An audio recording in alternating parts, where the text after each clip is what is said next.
Welcome friends, I am Jamil Attari. Welcome in my YouTube channel Jamil Attari Tutorial. Jamil Attari tutorial में आपका स्वागत है। अगर आप हमारे चैनल पर पहली बार आएँ तो चैनल को सब्सक्राइब कीजिए, बेल आइकन को प्रेस कीजिए ताकि हमारे आने वाले वीडियो का नोटिफिकेशन आपको मिल सके। जैसा कि मैंने आपको बताया था कि हम जब टेली प्राइम में काम करते हैं तो दो इम्पोर्टेंट चीज़ें जो हमें करनी होती है। सबसे पहले लेजर क्रिएशन और दूसरा वाउचर क्रिएशन। जब भी हम लेजर बनाते हैं तो उसे अंडर ग्रुप में डालना पड़ता है। तो चलिए हम देखते हैं कि कौन से ग्रुप में कौन कौन सी लेजर डाली जाती है। तो सबसे पहले आज हम शुरुआत करते हैं बैंक अकाउंट ग्रुप की। तो चलते हैं टेली प्राइम पर, एल्टर में आएंगे और ग्रुप्स पर एंटर कर देंगे। ये ग्रुप्स दिए हुए हैं जिनके अंदर हमें हमारी लेजर को अंडर ग्रुप करना होता है। तो इन सारे ग्रुपों के बारे में हम एक्सप्लेन करेंगे। तो आज हम शुरुआत करते हैं बैंक अकाउंट ग्रुप की। बैंक अकाउंट ग्रुप में जो लेजर डाली जाती है वो है सेविंग बैंक अकाउंट और करंट बैंक अकाउंट की। ये दोनों बैंक अकाउंट बैंक में ओपन करवाए जाते हैं। इन दोनों में डिफरेंस क्या है वो देख लेते हैं। सेविंग बैंक अकाउंट में ट्रांजैक्शन की लिमिट होती है, जबकि करंट अकाउंट में ऐसी कोई लिमिट नहीं होती है। नेक्स्ट, सेविंग बैंक अकाउंट होता है पर्सनल किसी व्यक्ति के नाम से, और करंट अकाउंट व्यक्ति के नाम से भी ओपन करवा सकते हैं और फर्म के नाम से भी। नेक्स्ट, अगर हमने सेविंग अकाउंट में ज़्यादा ट्रांजैक्शन कर लिए तो इनकम टैक्स का नोटिस आ सकता है, लेकिन करंट अकाउंट में ऐसा नहीं होता है। हम फर्म के हिसाब से चाहे जितने ट्रांजैक्शन कर सकते हैं। नेक्स्ट है, सेविंग अकाउंट में पासबुक, चेकबुक और एटीएम तीनों इशू किए जाते हैं, लेकिन करंट अकाउंट में ऐसा नहीं है। उसमें पासबुक और एटीएम नहीं दिए जाते हैं, चेकबुक ही इशू की जाती है। तो इसमें एक प्रॉब्लम हो जाती है कि हमें ट्रांजैक्शन का पता कैसे चले। तो इसके लिए पासबुक की जगह वहाँ मंथली स्टेटमेंट दिया जाता है। नेक्स्ट है, सेविंग बैंक अकाउंट जो होता है उसमें अगर आपके पास बैलेंस बचा है उस पर आपको ब्याज मिलेगा, लेकिन करंट अकाउंट में ऐसा कुछ नहीं होता है। तो हमने क्या देखा कि बैंक अकाउंट्स ग्रुप के अंडर में कौन सी लेजर आएंगी। तो चलिए हम इन्हें क्रिएट करके भी देख लेते हैं। हम आ जाते हैं गेटवे ऑफ टेली में, क्रिएट पर एंटर करेंगे। नेक्स्ट आएंगे हम लेजर पर, करंट बैंक अकाउंट की। हम मान लेते हैं कि हमारा अकाउंट आईसीआईसीआई बैंक में है। ICICI bank current account. हमने बैंक का नाम अकाउंट के साथ ज्वाइंट किया है। वो किस लिए? ताकि हमें पता रहे हमारा खाता किस बैंक में है। कई बार क्या होता है, कई बैंकों में हमारी फर्म के हम अकाउंट खुलवा लेते हैं तो हमें दिक्कत का सामना करना पड़ता है।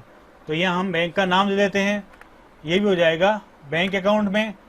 बैंक अकाउंट की यहाँ दे देंगे डिटेल, अकाउंट होल्डर का नाम, IFSC code, swift code, bank का नाम, या बैंक का नाम दे सकते हैं। क्योंकि हमारे ये टेली प्राइम है जो एजुकेशन मोड में है, इस वजह से यहाँ लिस्ट ऑफ बैंक्स ओपन नहीं हो रहे हैं। अगर ये रजिस्टर्ड होता यानी टेली परचेज की भी होती तो यहाँ बैंकों की लिस्ट होती और उससे हम चूज कर सकते थे। नेक्स्ट आ जाएंगे बैंक कॉन्फ़िगरेशन में, set alter range of cheque, no ही रहने देंगे। इनेबल चेक प्रिंटिंग, नो ही कर देते हैं। यहाँ पे आईसीआईसीआई बैंक और बैंक की डिटेल आ जाएगी। नेक्स्ट है प्रोवाइड कॉन्टैक्ट डिटेल, यहाँ यस कर देंगे और जिस पर्सन को हम जानते हैं या बैंक मैनेजर है उसका नाम और उसकी डिटेल यहाँ फिल कर देंगे। Jamil Attari saving account bank account में डालेंगे। यहाँ नाम आ जाएगा हमारा Jamil Attari, account number, IFSC code, swift code, यहाँ बैंक का नाम आ जाएगा, फिर ब्रांच आ जाएगी और नेक्स्ट यहाँ जमील अत्तारी सेविंग अकाउंट और यहाँ बैंक की डिटेल डाल देनी है। इस तरह से हम सेविंग बैंक अकाउंट और करंट बैंक अकाउंट की लेजर क्रिएट कर सकते हैं। इम्पोर्टेंट क्या था कि बैंक अकाउंट ग्रुप जो है उसके अंदर कौन कौन सी लेजर आएंगी वो हमने देखी और साथ में उन लेजर्स को क्रिएट करके भी देखा। तो कौन कौन सी लेजर थी बैंक अकाउंट्स में? फर्स्ट सेविंग बैंक अकाउंट और second current bank account. Saving bank account person का ओपन होता है, इस वजह से टैली में इसकी ज़्यादा इंपॉर्टेंस नहीं है। ज़्यादा जो काम आता है वो है करंट बैंक अकाउंट। अगर आपको इस ग्रुप के बारे में और ज़्यादा जानकारी चाहिए तो आप हमारी वेबसाइट www.jamilattari.com पर विजिट कर सकते हैं।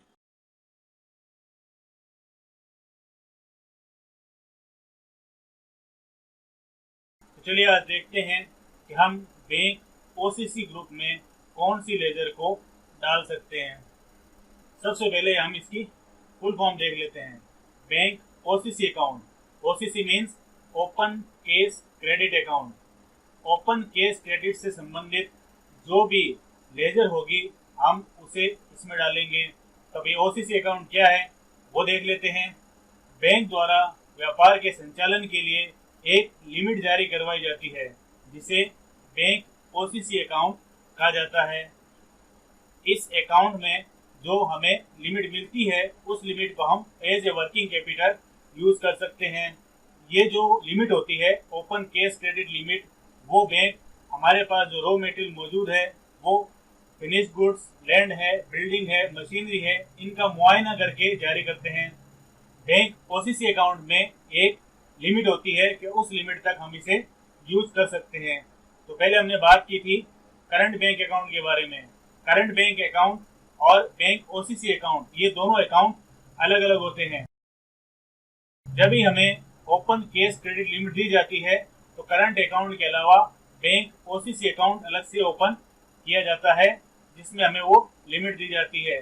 फिर हमें वो ट्रांजैक्शन करंट अकाउंट वाले बैंक ओसीसी अकाउंट में करने होते हैं। तो चलिए देखते हैं कि हम इसकी लेजर कैसे बना सकते हैं। हम आ गए टैली प्राइम पर। यह हम सबसे पहले एंटर करेंगे गेटवे ऑफ टैली में अंडर मास्टर्स क्रिएट पर।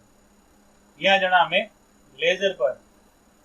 अब हम बढ़ाएंगे बैंक ओसीसी लिमिट का अकाउंट। तो हम उस बैंक का नाम दे देते हैं। मान लेते हैं आईसीआईसी बैंक में हमारी वो लिमिट हुई है ICICI bank OCC account. Next under group इसमें हो जाएगा बैंक ओसीसी अकाउंट। बैंक हमने टाइप किया। तीनों बैंक के जो ये ग्रुप थे तीनों हाईलाइट हो गए। हमें सेकंड बैंक ओसीसी अकाउंट को चूज कर लेना है। यह आ जाएगा लिमिट। जो भी हमारी लिमिट दी है वह हम सेट ऑर्डर लिमिट पर डाल देंगे। नेक्स्ट हो जाएगा बैंक अकाउंट की डिटेल। पहले हो जाएगा होल्डर का नाम, account number, IFSC code, Swift और ब्रांच। और नेक्स्ट करके हम आ जाएंगे मेलिंग एड्रेस में। मेलिंग एड्रेस में हम उस बैंक का एड्रेस दे सकते हैं। नेक्स्ट स्टेट हो जाएगा, कंट्री, पिन कोड डाल देंगे, मोबाइल नंबर। अगर हमारे पास बैंक मैनेजर के या किसी और पर्सन के मोबाइल नंबर है तो मोबाइल नंबर हमें यहाँ डाल देने हैं। और नेक्स्ट है प्रोवाइड कॉन्टैक्ट डिटेल्स। अगर किसी बंदे की कॉन्टैक्ट डिटेल, मान लीजिए हमारे पास बैंक मैनेजर की कॉन्टैक्ट डिटेल है तो वहाँ हम यहाँ वाई प्रेस कर देंगे और कॉन्टैक्ट पर्सन का नाम, phone number, fax number, email और वेबसाइट, ये चीजें डाल के इसे एक्सेप्ट कर लेंगे। इस तरह से हम bank OCC account under group के अंदर लेजर को क्रिएट कर सकते हैं। अगर आपको इस ग्रुप के बारे में और ज़्यादा जानकारी चाहिए तो आप हमारी वेबसाइट www.jamilattari.com पर विजिट कर सकते हैं।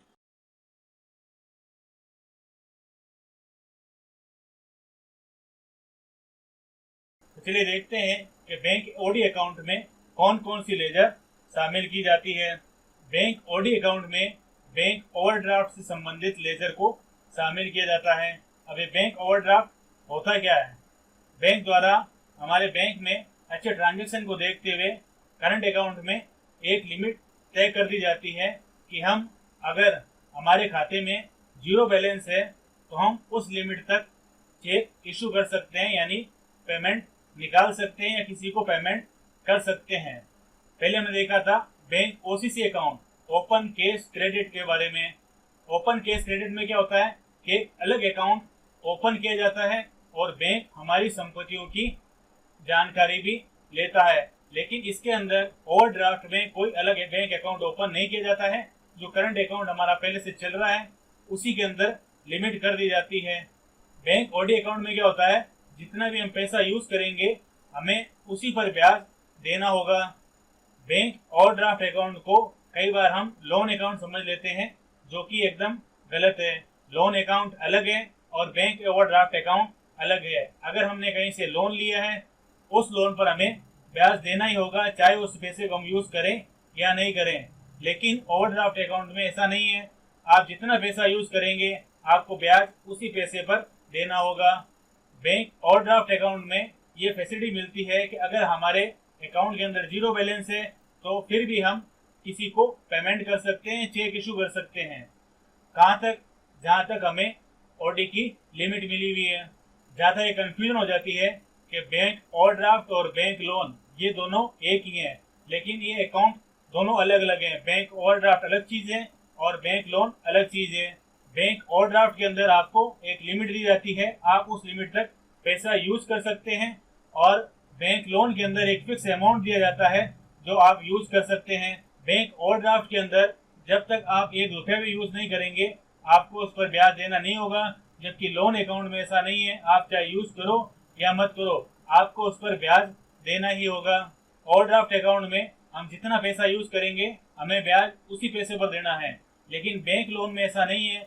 आपने अगर लोन करवा लिया, आपने वाले अकाउंट से पैसा भी नहीं उठाया, लेकिन आपको उस पर ब्याज देना ही होगा। ओवरड्राफ्ट अकाउंट में महीने की कोई भी किस्त नहीं होती है, लेकिन बैंक लोन में ऐसा नहीं है। आपको हर महीने एक फिक्स किस्त जमा करवानी ही होगी, जबकि ओवरड्राफ्ट में ऐसा कुछ नहीं होता है। तो चलिए देखते हैं कि हम टैली प्राइम में इसकी लेजर कैसे क्रिएट करेंगे। चलते हैं टैली प्राइम पर। हम आ गए गेटवे ऑफ टैली पर। यहाँ हमें एंटर करना है क्रिएट पर। नेक्स्ट हम एंटर करेंगे लेजर पर। हम मान लेते हैं कि हमारा करंट अकाउंट आईसीआईसीआई बैंक में है और आईसीआईसीआई बैंक ने ही हमें ओवरड्राफ्ट की लिमिट दे रखी है। तो हम नेम में डालेंगे ICICI bank OD account. OD means overdraft. Next आ जाएंगे, यहाँ बैंक टाइप करेंगे तो बैंक के जितने भी ग्रुप्स हैं वो हाईलाइट हो जाएंगे। यह हमें ओडी अकाउंट ले लेना है। नेक्स्ट बैंक की डिटेल डाल देंगे, account holder name, account number, IFSC code, swift code, bank name, branch, और नीचे आ जाएगा मेलिंग एड्रेस। मेलिंग एड्रेस में उस ब्रांच का नाम डाल देंगे, स्टेट आ जाएगा, पिन कोड आ जाएंगे। अगर कोई बंदा हमारी टच में है या उसकी कॉन्टैक्ट डिटेल हमारे पास है तो प्रोवाइड कॉन्टैक्ट डिटेल में यस करेंगे और कॉन्टैक्ट पर्सन का नाम, फोन नंबर, फैक्स, ईमेल और वेबसाइट डाल के एंटर कर देंगे और इस लेजर को एक्सेप्ट कर लेंगे। अगर आपको इस ग्रुप के बारे में और ज़्यादा जानकारी चाहिए तो आप हमारी वेबसाइट www.jamilattari.com पर विजिट कर सकते हैं।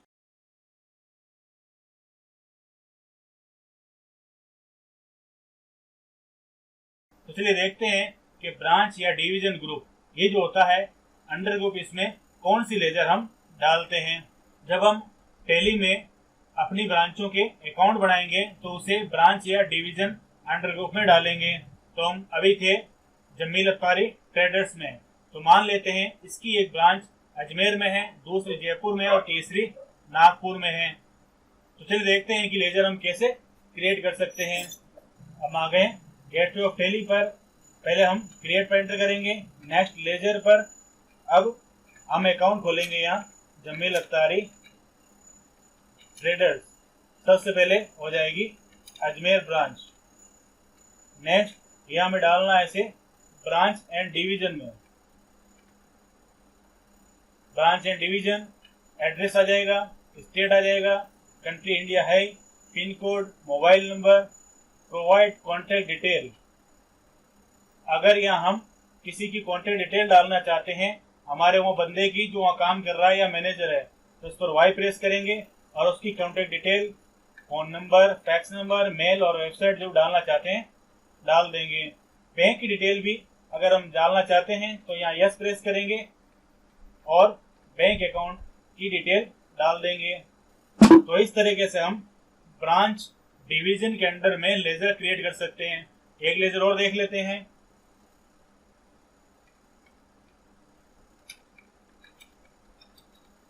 Jamil Attari traders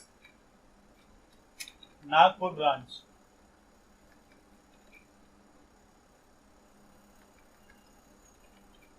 branch and division में वही मेलिंग डिटेल हो गई, एड्रेस हो गया, स्टेट यहाँ कर देते हम महाराष्ट्र।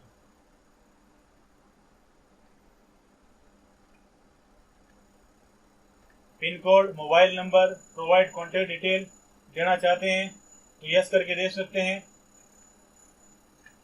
नेक्स्ट है बैंक की डिटेल, अगर ये नहीं देना चाहते हैं तो भी दे सकते हैं और एक्सेप्ट कर लेंगे। तो इससे हम ब्रांच के अंडर में लेजर क्रिएट कर सकते हैं। अगर आपको इस ग्रुप के बारे में और ज़्यादा जानकारी चाहिए तो आप हमारी वेबसाइट www.jamilattari.com पर विजिट कर सकते हैं।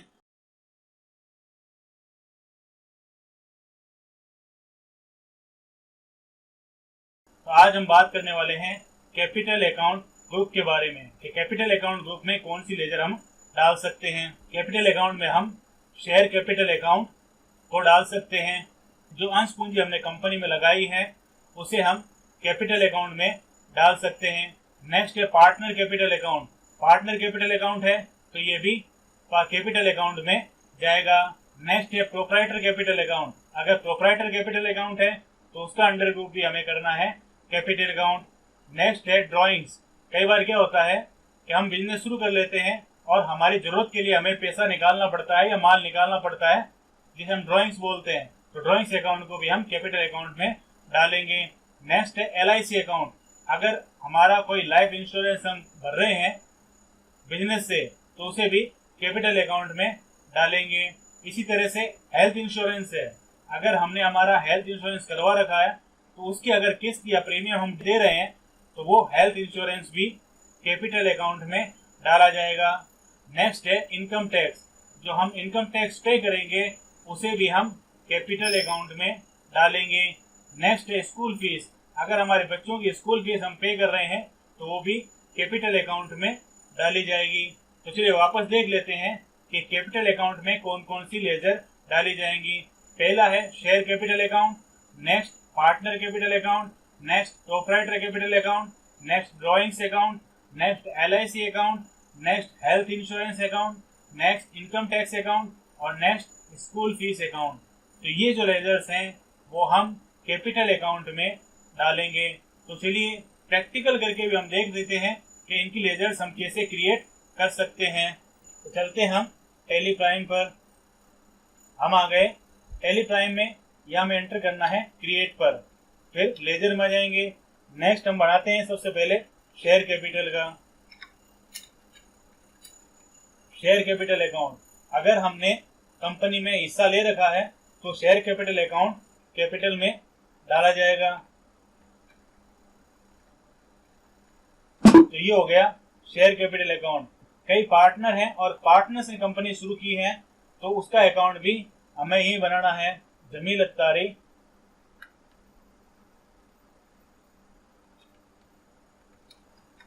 Partners capital account. Partners capital account जब बनेगा तब कंपनी में एक से ज्यादा मालिक हैं, एक से ज्यादा पार्टनर हैं। ये हो गया पार्टनर्स कैपिटल अकाउंट। अगर एक ही मालिक है तो उसका सिर्फ प्रोप्राइटर कैपिटल अकाउंट, या हम जिसे हम कैपिटल अकाउंट ही बोल सकते हैं, वही बनाएंगे। कैपिटल अकाउंट अंडर कैपिटल, ये बन गया। अगर हमने LIC की किस्त जमा कराई है हमारी खुद की तो वो भी इसमें डाली जाएगी। LIC premium account.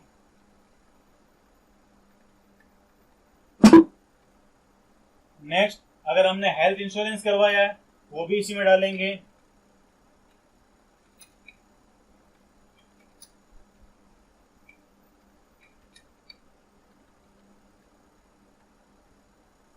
ये हो गया हेल्थ इंश्योरेंस।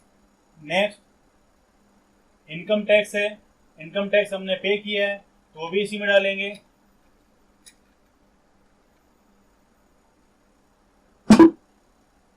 नेक्स्ट एक और बच गया स्कूल फीस। अगर बच्चों की स्कूल फीस हम पे कर रहे हैं तो वो भी हम इसमें डाल सकते हैं। तो इस तरह से कैपिटल अकाउंट ग्रुप में अलग अलग लेजर हम क्रिएट कर सकते हैं। अगर आपको इस ग्रुप के बारे में और ज़्यादा जानकारी चाहिए तो आप हमारी वेबसाइट www.jamilattari.com पर विजिट कर सकते हैं।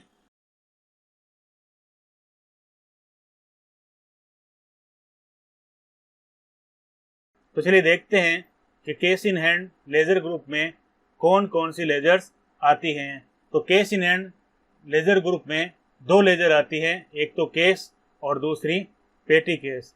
केस तो हम समझ सकते हैं कि केस क्या होता है, पेटी केस क्या है वो हम देख लेते हैं। व्यवसाय में जो ज़्यादातर लेन देन होते हैं वो बैंकों के द्वारा होते हैं, लेकिन कई छोटे लेन देन होते हैं जिसे हम बैंकों के द्वारा नहीं कर सकते। जैसे कस्टमर आया, उसे चाय पिलाई या उसकी आवभगत की, और भी कोई दूसरे छोटे खर्चे होते हैं जिन्हें हम बैंकों के द्वारा भुगतान नहीं कर सकते हैं। तो उसके लिए हमें कुछ नगद राशि रखनी पड़ती है, उस नगद राशि को पेटी केस बोलते हैं। तो चलिए देखते हैं कि इनकी लेजर्स हम कैसे बना सकते हैं। तो इसके लिए चलते हैं हम टैली प्राइम पर। टैली प्राइम पर हम आ गए हैं। यह हमें पहले एंटर करना है एल्टर पर। पहले देख लेते हैं कि लेजर कौन कौन सी बनी हुई है। तो देखिए, capital account, cash, ICICI bank और पी&एल, दो लेजर ऐसी होती है जो टैली ऑटोमेटिक बना देता है, केस और प्रॉफिट एंड लॉस अकाउंट की। तो सेकंड रही पेटी केस की, तो कैसे बनाएंगे। बैक आ जाते हैं गेटवे ऑफ टैली पर, या हमें मास्टर्स में क्रिएट पर एंटर करना है। नेक्स्ट करेंगे लेजर पर, यह हमें देना है पेटी केस। अंडर ग्रुप कर देंगे केस इन हैंड और एंटर करते हुए इसे एक्सेप्ट कर लेंगे। अगर आपको इस ग्रुप के बारे में और ज़्यादा जानकारी चाहिए तो आप हमारी वेबसाइट www.jamilattari.com पर विजिट कर सकते हैं।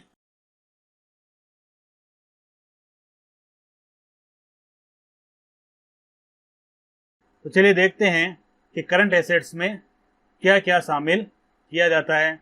करंट एसेट्स के अंदर वो सारी संपत्तियां शामिल की जाती है जो हम एक साल के अंदर अंदर केस में कन्वर्ट कर सकते हैं। यानी अगर हमें केस चाहिए तो हम उसे एक साल के अंदर अंदर केस में परिवर्तित कर सकते हैं। कुल मिलाकर हम ये कह सकते हैं कि हमारी ऐसी संपत्तियां जिन्हें हम साल भर के अंदर अंदर केस में कन्वर्ट कर सकते हैं वो चालू संपत्तियां कहलाती है। अब करंट एसेट्स के अंदर कौन कौन सी लेजर को शामिल किया जाता है वो देख लेते हैं। करंट एसेट्स के अंदर case in hand, cash at bank, stock और सन्ड्री डेटर्स, इनको शामिल किया जाता है। इनके अलावा ऐसे प्रीपेड खर्चे जो हमने पहले से ही चुका दी हैं उनको भी शामिल किया जाता है। जैसे प्रीपेड मेंटेनेंस एक्सपेंसेज हैं, प्रीपेड रेंट है और प्रीपेड इंश्योरेंस चार्जेज हैं। ऐसे खर्चे जो खर्चा होने से पहले हमने चुका दिए वो भी करंट एसेट्स में शामिल किए जाते हैं। तो चलिए देखते हैं कि हम करंट एसेट्स की लेजर कैसे बना सकते हैं। चलिए चलते हैं टैली प्राइम पर और देखते हैं करंट एसेट्स की लेजर हम कैसे बना सकते हैं। तो सबसे पहले था कैश इन हैंड, इसकी लेजर अलग से बनी हुई है, ये एक सब ग्रुप भी है। नेक्स्ट था बैंक अकाउंट, इसकी भी लेजर हमने बना रखी है और इसका सब ग्रुप भी है बैंक अकाउंट के नाम से। नेक्स्ट था सन्ड्री डेटर्स, तो सन्ड्री डेटर्स का भी एक अलग से सब ग्रुप है। नेक्स्ट था प्रीपेड रेंट, उसका बना के देख लेते हैं। एंटर करेंगे क्रिएट पर या आएंगे लेजर पर, यहाँ हमें लिखना है प्रीपेड रेंट। अंडर ग्रुप हो जाएगा करंट एसेट्स और एंटर करते हुए इसे एक्सेप्ट कर लेंगे। तो इस तरह से हम प्रीपेड रेंट की लेजर बना लेंगे। एक लेजर और देख लेते हैं, प्रीपेड इंश्योरेंस चार्जेज, यानी जो ऐसा इंश्योरेंस चार्ज जो हमने पहले से ही चुका दिया है, करंट एसेट्स में डाल देंगे और नेक्स्ट करते हुए इसे एक्सेप्ट कर लेंगे। तो हम इस तरीके से करंट एसेट्स की लेजर्स क्रिएट कर सकते हैं। अगर आपको इस ग्रुप के बारे में और ज़्यादा जानकारी चाहिए तो आप हमारी वेबसाइट www.jamilattari.com पर विजिट कर सकते हैं।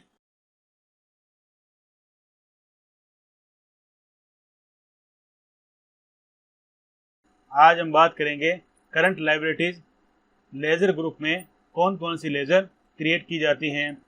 करंट लायबिलिटीज लेजर ग्रुप में वैसे नाम दिया है लायबिलिटीज मतलब दायित्व, और करंट का मतलब चालू। तो ऐसे दायित्व जिन्हें हमें 1 साल के अंदर अंदर चुकाना होता है वो करंट लायबिलिटीज कहलाती है, यानी चालू दायित्व कहलाते हैं जिसका भुगतान हमें 1 साल के अंदर अंदर करना है। तो चालू दायित्व में कौन कौन सी लेजर बनाई जाती है? तो सबसे पहले कुछ सब ग्रुप आते हैं, जैसे है सन्ड्री क्रेडिटर्स है, प्रोविजन है, ड्यूटीज एंड टैक्सेज है, और कुछ ऐसे खर्चे जो हमें चुकाना बाकी है, मतलब आउटस्टैंडिंग है, तो उसमें हमें आउटस्टैंडिंग एक्सपेंसेस ले सकते हैं, आउटस्टैंडिंग रेंट ले सकते हैं। इसके अलावा ऐसा पेमेंट जो हमें पहले ही प्राप्त हो गया, यानी एडवांस में अगर किसी पार्टी ने हमें पेमेंट दे दिया है तो उसे भी इसके अंदर शामिल किया जाता है। तो चलिए देखते हैं कि इनकी लेजर हम कैसे बना सकते हैं। तो सबसे पहले सन्ड्री क्रेडिटर्स है, वो एक सब ग्रुप है, उसकी लेजर हमें बनाने की ज़रूरत नहीं पड़ेगी। नेक्स्ट प्रोविजन है, उसकी ये लेजर हमें नहीं बनानी है क्योंकि उसका सब ग्रुप पहले से बना हुआ है। और ड्यूटीज़ एंड टैक्सेज है, तो उसकी भी लेजर हमें बनाने की आवश्यकता नहीं है। तो 2-3 लेजर हैं वो हम देख लेते हैं। पहला है आउटस्टैंडिंग एक्सपेंसेज, जो खर्चे बकाया पड़े हैं। तो चलते हैं टैली प्राइम पर। टैली प्राइम में गेटवे ऑफ टैली पर यह एंटर करना हमें क्रिएट पर। नेक्स्ट आ जाएंगे लेजर पर, यहाँ हम लिखेंगे आउटस्टैंडिंग एक्सपेंसेज। अब ये दायित्व कैसे है, यानी बकाया खर्चे हैं, तो हमें इसे चुकाना है, तो इस वजह से ये हमारी करंट लायबिलिटीज है। अंडर ग्रुप डाल देंगे करंट लायबिलिटीज में, एंटर करते हुए इसे एक्सेप्ट कर लेना है। आउटस्टैंडिंग रेंट, यानी जो किराया है वो हमें भुगतान करना है, हमने अभी तक भुगतान नहीं किया है। आउटस्टैंडिंग रेंट ये जाएगा करंट लायबिलिटीज में। एडवांस पेमेंट हमें प्राप्त हुआ था, तो एडवांस फ्रॉम आगे पार्टी का नाम दे देंगे, तो हम यहाँ दे देते हैं तलहा, ये भी करंट लायबिलिटी में चला जाएगा। तो ये से हम करंट लायबिलिटीज की लेजर बना सकते हैं। अगर आपको इस ग्रुप के बारे में और ज़्यादा जानकारी चाहिए तो आप हमारी वेबसाइट www.jamilAttari.com पर विजिट कर सकते हैं।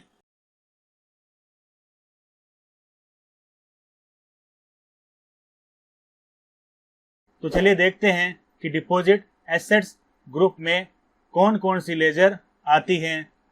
डिपॉजिट्स को हिंदी में जमा भी कहते हैं। जब हम किसी वजह से डिपॉजिट करवाते हैं तो उस लेजर को डिपॉजिट एसेट्स में शामिल किया जाता है, लेकिन इसमें बैंक डिपॉजिट शामिल नहीं की जाती है। ऐसी रकम जो हमने कहीं इन्वेस्ट की है या कहीं सिक्योरिटी के तौर पर जमा की है तो उसे इसके अंदर शामिल किया जाता है। डिपॉजिट एसेट्स में एक बात ध्यान रखनी है कि बैंक डिपॉजिट को इसमें शामिल नहीं किया जाता है। डिपॉजिट एसेट्स में फिक्स डिपॉजिट, सिक्योरिटी डिपॉजिट, इनको शामिल किया जाता है जो कंपनी ने कहीं कर रखी है। तो एग्जांपल देख लेते हैं हम।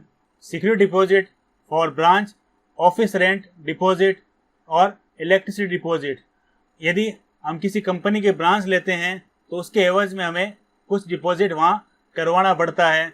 उस अकाउंट को, उस लेजर को हम डिपॉजिट एसेट्स में शामिल करते हैं। अगर हम कहीं पे शॉप रेंट पर लेते हैं या ऑफिस के लिए कोई जगह लेते हैं तो उसके लिए भी हमें पहले डिपॉजिट करवाना पड़ता है, कुछ पैसा सिक्योरिटी के तौर पर जमा करवाना पड़ता है, तो उसे भी डिपॉजिट एसेट्स में शामिल किया जाता है।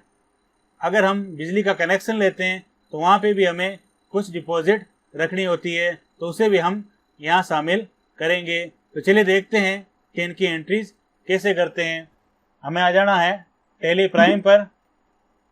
टैली प्राइम पर हम आ गए हैं, यहाँ एंटर करेंगे हम क्रिएट पर और लेजर पर।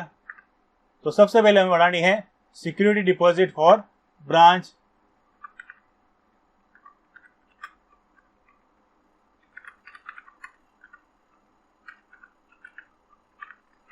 एंटर करेंगे, यह हमें चूज कर लेना है डिपॉजिट्स एसेट्स।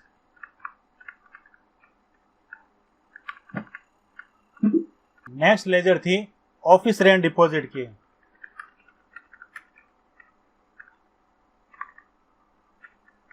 आ जाएंगे डिपॉजिट एसेट्स अंडर ग्रुप, तो ये डिपॉजिट रेंट की भी एंट्री हो गई। एक एंट्री और कर लेते हैं हम, 2 लेजर हमने बढ़ा ली है। अब है इलेक्ट्रिसिटी डिपॉजिट, इसे भी डिपॉजिट एसेट्स में डालेंगे।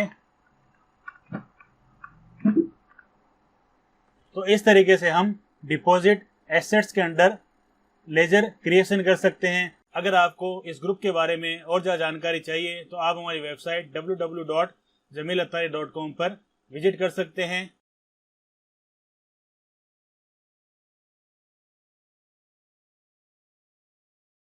आज हम बात करने वाले हैं डायरेक्ट एक्सपेंसेस लेजर ग्रुप के बारे में। तो इस लेजर ग्रुप को एक्सपेंसेस डायरेक्ट के रूप में भी जाना जाता है। अब ये डायरेक्ट एक्सपेंसेस है क्या? ऐसे खर्चे जो सीधे माल की लागत को प्रभावित करते हैं, उन खर्चों को डायरेक्ट एक्सपेंसेस कहा जाता है, यानी जो माल की लागत में जोड़े जाते हैं। ऐसे खर्चे जो माल को खरीदते समय और माल को बनाते समय, जिनके बिना प्रोडक्शन हो नहीं सकता, माल तैयार नहीं हो सकता।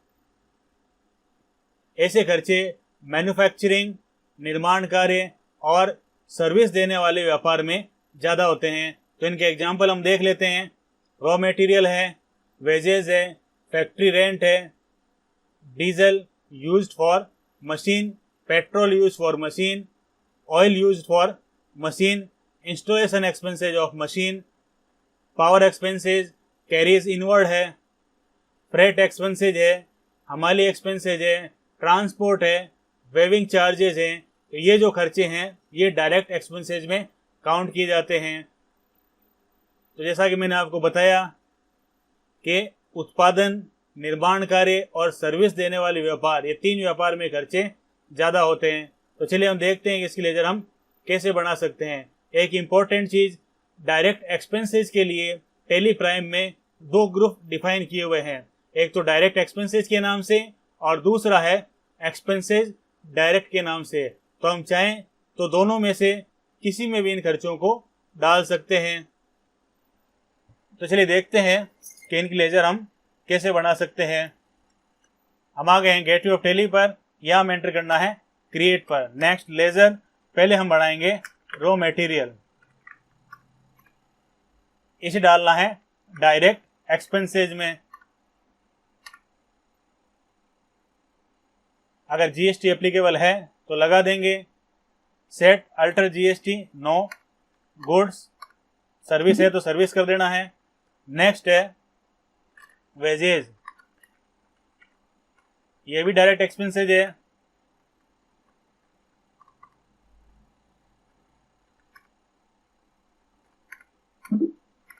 नेक्स्ट फैक्ट्री रेंट है।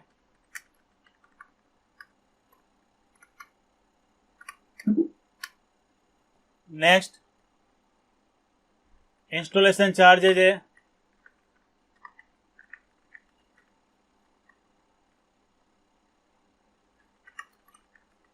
Installation charges of machine.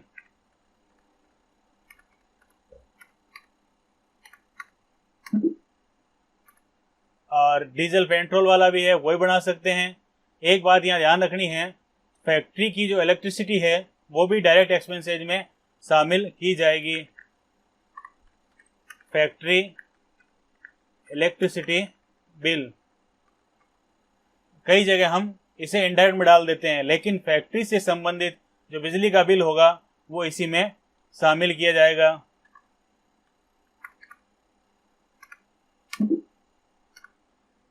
तो अगर डायरेक्ट एक्सपेंसेस के बारे में आपको और ज़्यादा जानकारी चाहिए तो आप हमारी वेबसाइट www.jamilattari.com पर विजिट कर सकते हैं। अगर आपको इस ग्रुप के बारे में और ज़्यादा जानकारी चाहिए तो आप हमारी वेबसाइट www.jamilattari.com पर विजिट कर सकते हैं।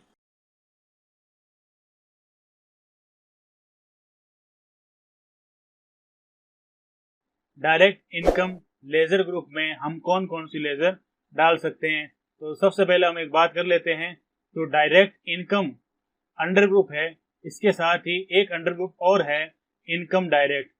इन दोनों में से हम चाहे जिसमें इन लेजर्स को डाल सकते हैं। डायरेक्ट इनकम कहते हैं जो व्यापार की गतिविधियों से प्राप्त होती है। जैसे हम बिजनेस कर रहे हैं मोबाइल और कंप्यूटर का, तो मोबाइल और कंप्यूटर को बेचने से जो आय होगी वो कहलाएगी डायरेक्ट इनकम। दूसरे शब्दों में हम ये कह सकते हैं जो सेल्स होगी वही बिजनेस की डायरेक्ट इनकम कहलाएगी। इसके अलावा अगर हम किसी माल की मैन्युफैक्चरिंग कर रहे हैं और उसके अंदर कोई स्क्रैप निकल रहा है मैन्युफैक्चरिंग करते हुए, तो उस स्क्रैप को बेचने से जो आय होगी उसे भी हम डायरेक्ट इनकम के अंदर काउंट कर सकते हैं। तो देखते हैं कि डायरेक्ट इनकम की लेजर्स हम कैसे बना सकते हैं। तो चलते हैं टैली प्राइम पर। हम आ गए गेटवे ऑफ टैली पर। यहाँ हमें एंटर करना है अल्टर पर और देख लेते हैं लेजर हमने बना तो नहीं रखी है, सेल्स की वही नहीं बना रखी है। बैक आ जाते हैं, एंटर करते हैं क्रिएट पर, फिर आएंगे लेजर्स में। यहाँ हमें लेजर्स बनानी है सेल्स अकाउंट की। सेल्स अकाउंट के लेजर के बारे में हमने एक वीडियो अलग से बना रखा है, क्रिएट सेल्स लेजर इन टैली प्राइम, तो आप उसमें जाकर इसकी डिटेल देख सकते हैं। हम अभी नॉर्मली बना लेते हैं।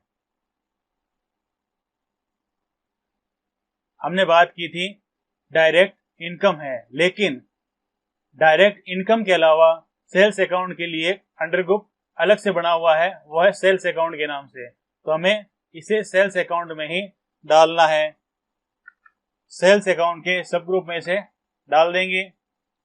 Type of ledger not applicable, GST applicable, set alter GST detail no, हो जाएगा गुड्स और एंटर। तो इस तरीके से सेल्स की लेजर हम बना सकते हैं। सेल्स डायरेक्ट इनकम है, लेकिन इसके लिए सेल्स अकाउंट नाम से एक अलग सब ग्रुप बना हुआ है, इसलिए हमें उसे सेल्स अकाउंट में ही डालना है। नेक्स्ट जो हमने इनकम की बात की थी सेल ऑफ स्क्रैप की, सेल ऑफ स्क्रैप, तो इसे डालेंगे डायरेक्ट इनकम में। तो देखिए यहाँ दो ग्रुप शो हो रहे हैं, डायरेक्ट इनकम और इनकम डायरेक्ट। इन दोनों ग्रुप का मतलब सेम है। आप चाहे तो डायरेक्ट इनकम में डालें और चाहे तो इनकम डायरेक्ट में डालें। Type of ledger not applicable, GST applicable, set alter GST detail no रख देंगे और गुड्स हो जाएगा।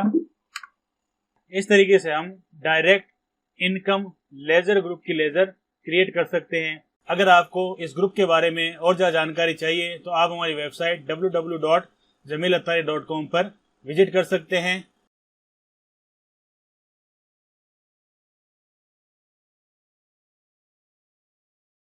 तो चलिए देखते हैं कि ड्यूटीज एंड टैक्सेस में कौन कौन सी लेजर आती है।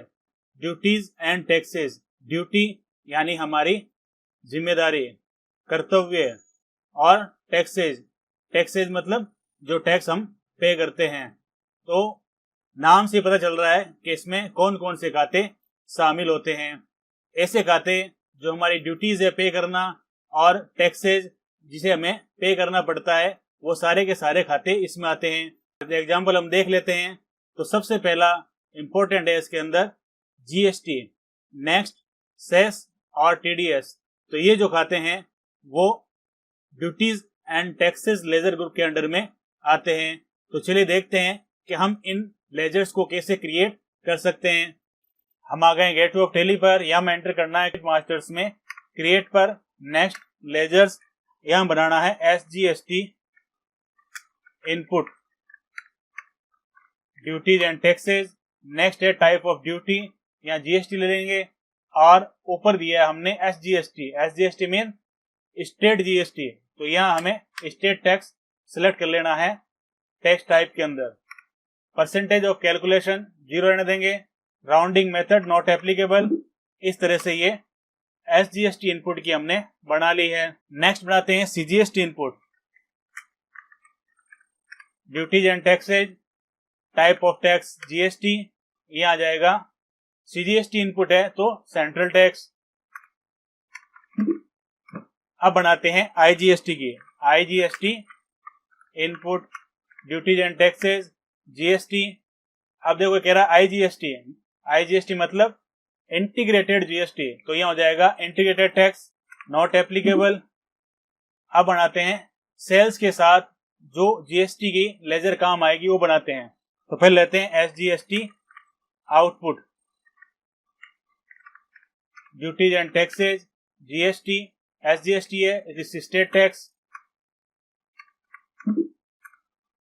नेक्स्ट सीजीएसटी आउटपुट, सीजीएसटी है तो सेंट्रल टैक्स। अब हो जाएगा आईजीएसटी आउटपुट, जीएसटी, आईजीएसटी है तो इंटीग्रेटेड टैक्स।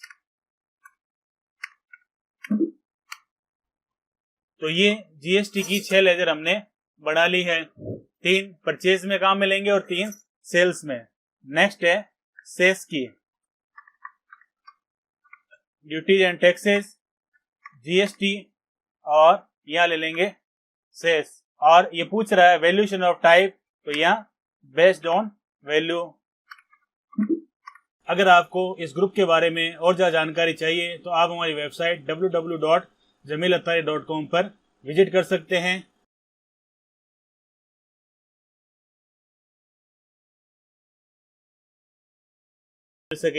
आज हम बात करने वाले हैं डायरेक्ट एक्सपेंसेस लेजर ग्रुप के बारे में।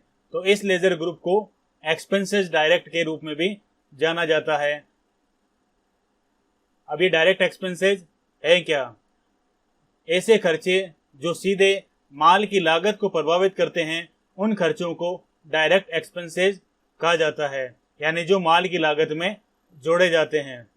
ऐसे खर्चे जो माल को खरीदते समय और माल को बनाते समय, जिनके बिना प्रोडक्शन हो नहीं सकता, माल तैयार नहीं हो सकता। ऐसे खर्चे मैन्युफैक्चरिंग, निर्माण कार्य और सर्विस देने वाले व्यापार में ज़्यादा होते हैं। तो इनके एग्जाम्पल हम देख लेते हैं।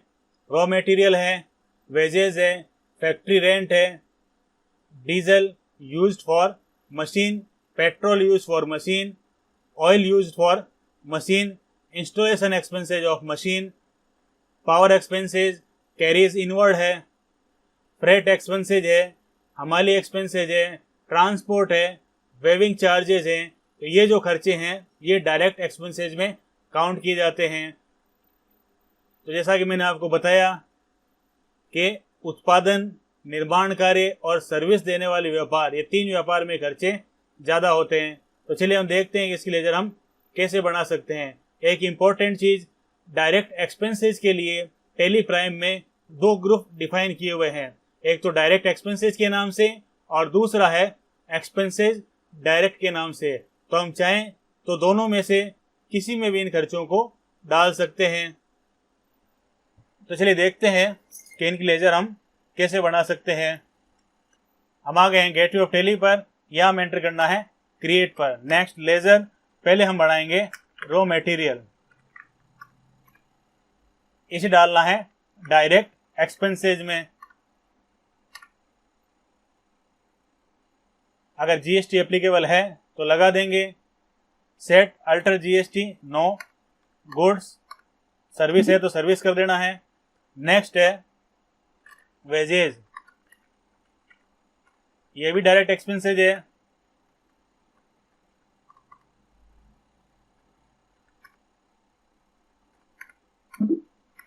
नेक्स्ट फैक्ट्री रेंट है।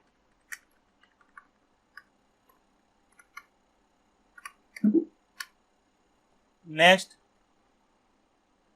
इंस्टॉलेशन चार्जेज है।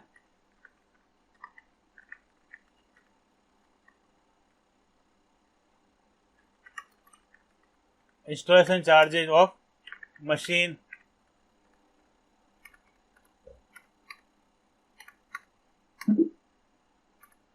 और डीजल पेट्रोल वाला भी है, वही बना सकते हैं। एक बात यहाँ ध्यान रखनी है, फैक्ट्री की जो इलेक्ट्रिसिटी है वो भी डायरेक्ट एक्सपेंसेज में शामिल की जाएगी। फैक्ट्री इलेक्ट्रिसिटी बिल, कई जगह हम इसे इनडायरेक्ट में डाल देते हैं, लेकिन फैक्ट्री से संबंधित जो बिजली का बिल होगा वो इसी में शामिल किया जाएगा।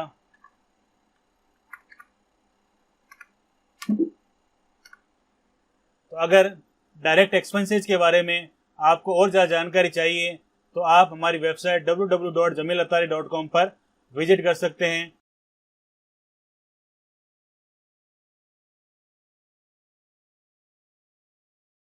आज हम बात करने वाले हैं डायरेक्ट एक्सपेंसेस लेजर ग्रुप के बारे में।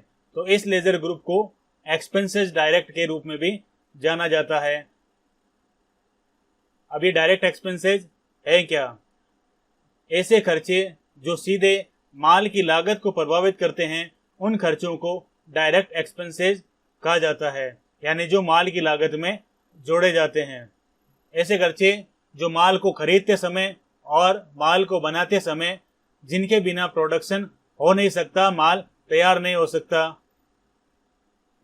ऐसे खर्चे मैन्युफैक्चरिंग, निर्माण कार्य और सर्विस देने वाले व्यापार में ज़्यादा होते हैं। तो इनके एग्जाम्पल हम देख लेते हैं। रॉ मटेरियल है, वेजेस है, फैक्ट्री रेंट है, diesel used for machine, petrol used for machine, oil used for machine, installation expenses of machine, power expenses, carries inward है, फ्रेट एक्सपेंसेज है, हमाली एक्सपेंसेज है, ट्रांसपोर्ट है, वेविंग चार्जेस हैं। तो ये जो खर्चे हैं ये डायरेक्ट एक्सपेंसेज में काउंट किए जाते हैं। तो जैसा कि मैंने आपको बताया कि उत्पादन, निर्माण कार्य और सर्विस देने वाले व्यापार, ये तीन व्यापार में खर्चे ज़्यादा होते हैं। तो चलिए हम देखते हैं कि इसकी लेजर हम कैसे बना सकते हैं। एक इम्पॉर्टेंट चीज़, डायरेक्ट एक्सपेंसेस के लिए टैली प्राइम में दो ग्रुप डिफाइन किए हुए हैं। एक तो डायरेक्ट एक्सपेंसेस के नाम से और दूसरा है एक्सपेंसेस डायरेक्ट के नाम से। तो हम चाहें तो दोनों में से किसी में भी इन खर्चों को डाल सकते हैं। तो चलिए देखते हैं कि इनकी लेजर हम कैसे बना सकते हैं। हम आ गए हैं गेटवे ऑफ टैली पर, यहाँ हम एंटर करना है क्रिएट पर। नेक्स्ट लेजर, पहले हम बढ़ाएंगे रॉ मटेरियल, इसे डालना है डायरेक्ट एक्सपेंसेज में। अगर जीएसटी एप्लीकेबल है तो लगा देंगे। Set alter GST no, goods, service है तो सर्विस कर देना है। नेक्स्ट है वेजेज, ये भी डायरेक्ट एक्सपेंसेज है।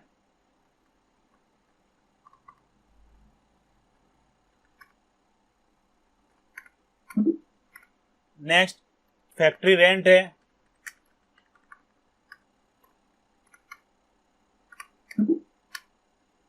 नेक्स्ट इंस्टॉलेशन चार्जेज है।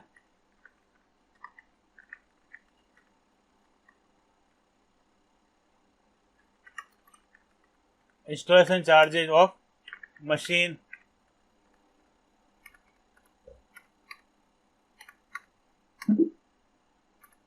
और डीजल पेट्रोल वाला भी है, वही बना सकते हैं। एक बात यहाँ ध्यान रखनी है, फैक्ट्री की जो इलेक्ट्रिसिटी है वो भी डायरेक्ट एक्सपेंसेज में शामिल की जाएगी। फैक्ट्री इलेक्ट्रिसिटी बिल, कई जगह हम इसे इनडायरेक्ट में डाल देते हैं, लेकिन फैक्ट्री से संबंधित जो बिजली का बिल होगा वो इसी में शामिल किया जाएगा।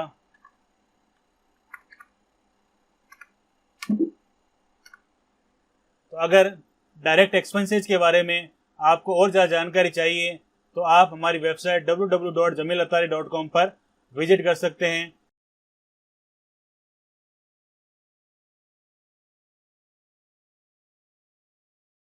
तो आज हम देखने वाले हैं फिक्स्ड एसेट्स ग्रुप के बारे में। तो सबसे पहले देख लेते हैं ये फिक्स्ड एसेट्स होती क्या है। फिक्स्ड एसेट्स का हिंदी मतलब होता है स्थायी संपत्तियां। ऐसी संपत्तियां जो हमारे पास 1 साल से ज़्यादा रहती हैं, यानी जिनकी उम्र 1 साल से ज़्यादा होती है। फिक्स्ड एसेट्स हम उनको कहते हैं जिन्हें हम बेचने के लिए नहीं खरीदते, जिनका यूज़ बिजनेस में किया जाता है, जैसे बिल्डिंग है, मशीनरी है, कंप्यूटर है, फर्नीचर है। तो ये सारी चीज़ें फिक्स्ड एसेट्स कहलाती हैं। इनमें एक बात हमें ध्यान रखनी है कि फिक्स्ड एसेट्स जो बिजनेस गुड्स होता है, जिसका हम बिजनेस कर रहे हैं, उसे इसमें शामिल नहीं किया जाता है। हम ये संपत्तियां जो होती हैं उन्हें व्यापार के संचालन के लिए खरीदते हैं।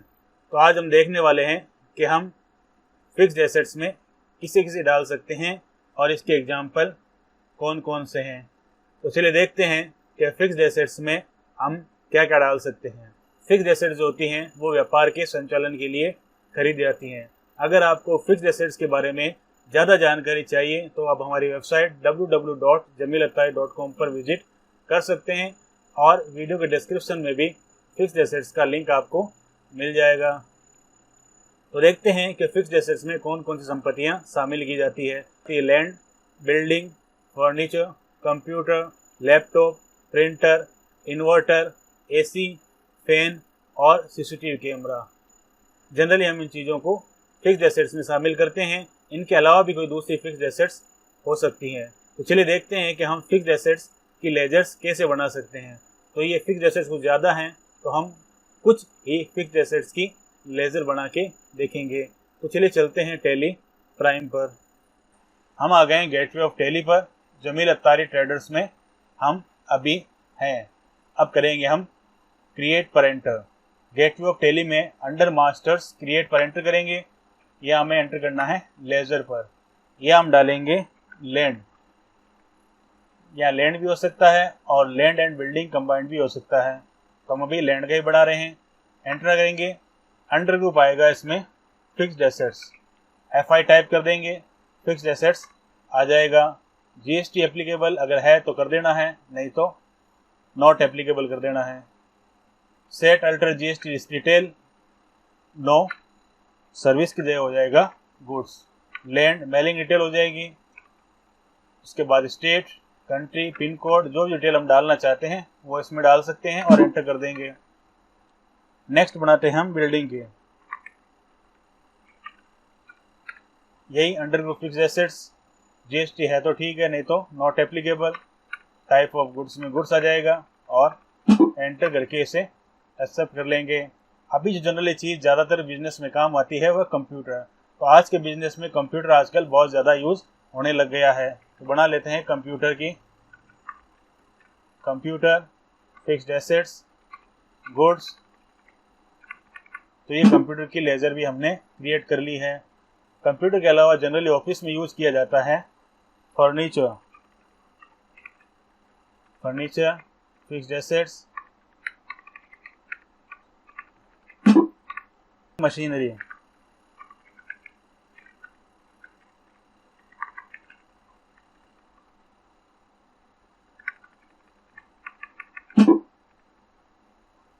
तो ये हमने बना ली है। एक बना लेते हैं हम लैपटॉप की।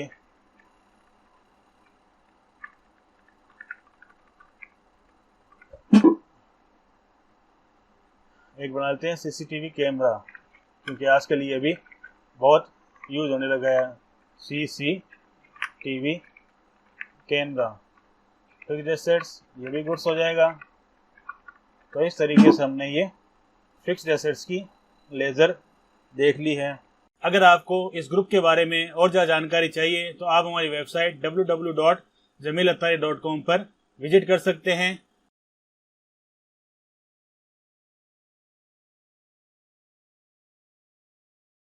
तो चलिए देखते हैं डायरेक्ट इनकम लेजर ग्रुप में हम कौन कौन सी लेजर डाल सकते हैं। तो सबसे पहले हम एक बात कर लेते हैं। तो डायरेक्ट इनकम अंडर ग्रुप है, इसके साथ ही एक अंडर ग्रुप और है इनकम डायरेक्ट। इन दोनों में से हम चाहे जिसमें इन लेजर्स को डाल सकते हैं। डायरेक्ट इनकम कहते हैं जो व्यापार की गतिविधियों से प्राप्त होती है। जैसे हम बिजनेस कर रहे हैं मोबाइल और कंप्यूटर का, तो मोबाइल और कंप्यूटर को बेचने से जो आय होगी वो कहलाएगी डायरेक्ट इनकम। दूसरे शब्दों में हम ये कह सकते हैं जो सेल्स होगी वही बिजनेस की डायरेक्ट इनकम कहलाएगी। इसके अलावा अगर हम किसी माल की मैन्युफैक्चरिंग कर रहे हैं और उसके अंदर कोई स्क्रैप निकल रहा है मैन्युफैक्चरिंग करते हुए, तो उस स्क्रैप को बेचने से जो आय होगी उसे भी हम डायरेक्ट इनकम के अंदर काउंट कर सकते हैं। तो देखते हैं कि डायरेक्ट इनकम की लेजर्स हम कैसे बना सकते हैं। तो चलते हैं टैली प्राइम पर।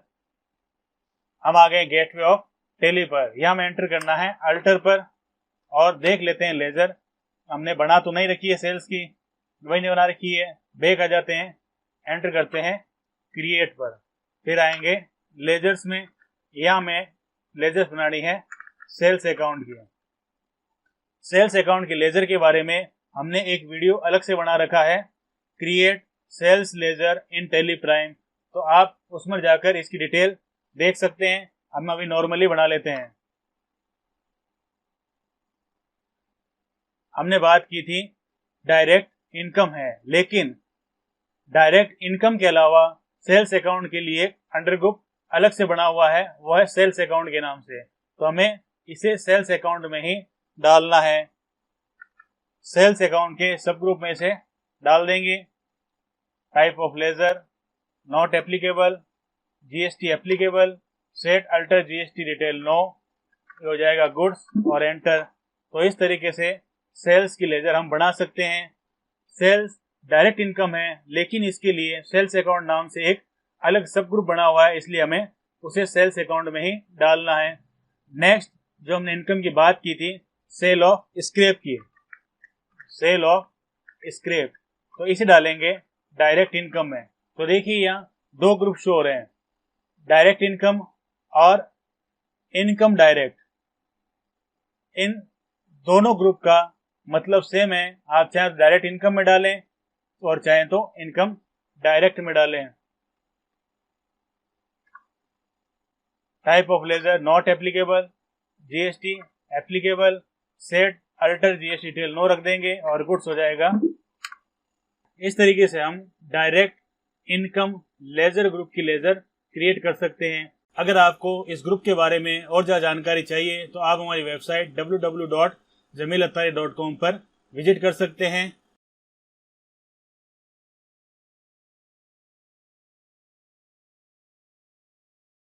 तो आज हम बात करेंगे इनडायरेक्ट इनकम के बारे में। जैसा कि मैंने आपको पहले बताया था कि इनकम दो तरह की होती है, एक होती है डायरेक्ट इनकम और दूसरी होती है इनडायरेक्ट इनकम। डायरेक्ट इनकम में हम उस इनकम को शामिल करते हैं जो हमारे बिजनेस की नॉर्मल गतिविधियों से प्राप्त होती हैं। उसका एक जरिया तो पहला हो जाता है सेल, दूसरा हो जाता है मैन्युफैक्चरिंग की कंडीशन में सेल ऑफ स्क्रैप। वो इनकम जो बिजनेस एक्टिविटी के अलावा किसी अदर्स एक्टिविटी से मिलती हैं वो इनडायरेक्ट इनकम कहलाती हैं। अगर हमने कोई बिल्डिंग एक्स्ट्रा बना रखी है और उसे हमने रेंट पर दे दिया तो उस पर जो हमें आय होगी वो इनडायरेक्ट इनकम कहलाएगी। इसके अलावा बैंक से या कहीं और से हमको इंटरेस्ट मिलता है तो इंटरेस्ट रिसीव्ड की जो लेजर बनेगी वो भी इनडायरेक्ट इनकम में शामिल की जाएगी। अगर कहीं से हमको डिस्काउंट मिलता है तो उसकी लेजर भी इनडायरेक्ट इनकम में शामिल की जाएगी। अगर हमारे पास कोई ओल्ड न्यूज़पेपर पड़े हैं जो पुरानी पैकिंग पड़ी है, अगर हम उन्हें बेचते हैं तो उससे जो आय होगी वो भी इनडायरेक्ट इनकम में शामिल की जाएगी। तो चलिए देखते हैं कि हम इनकी लेजर क्रिएट कैसे कर सकते हैं। तो चलते हैं टैली प्राइम पर। हम आ गए हैं गेटवे ऑफ टैली में। यहाँ हमें एंटर करना है क्रिएट पर, नीचे आएंगे लेजर पर, यहाँ हमें लिखना है रेंट रिसीव्ड।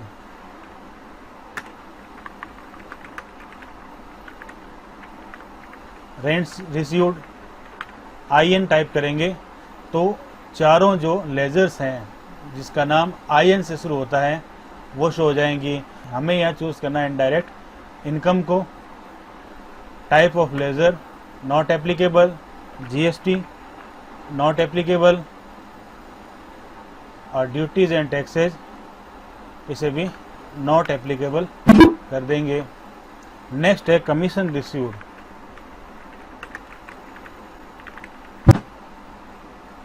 तो कह रहा है कमीशन रिसीव्ड की पहले से बनी हुई है, तो बैक आ जाते हैं। उसके बाद हमने देखा था सेल ऑफ ऑल न्यूज़पेपर।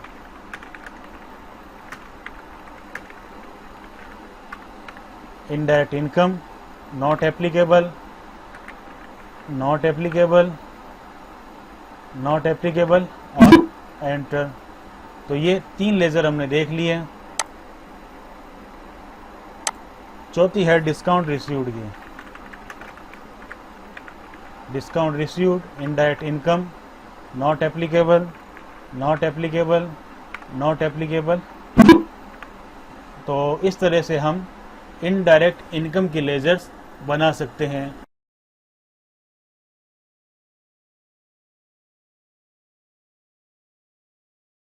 आज हम इनडायरेक्ट एक्सपेंसेस लेजर ग्रुप को देखेंगे। तो इनडायरेक्ट एक्सपेंसेस हैं क्या, पहले वो देख लेते हैं।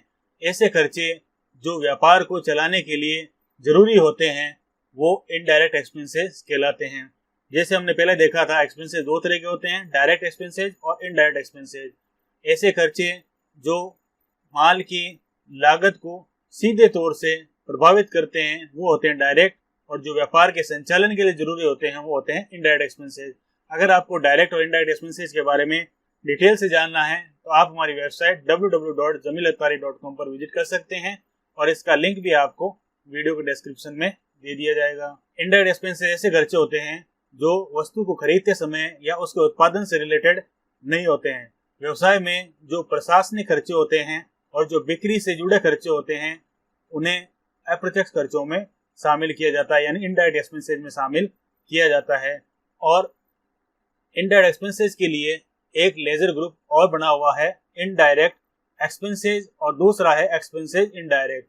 तो इन दोनों लेजर ग्रुप में से हम इन खर्चों को किसी में भी डाल सकते हैं।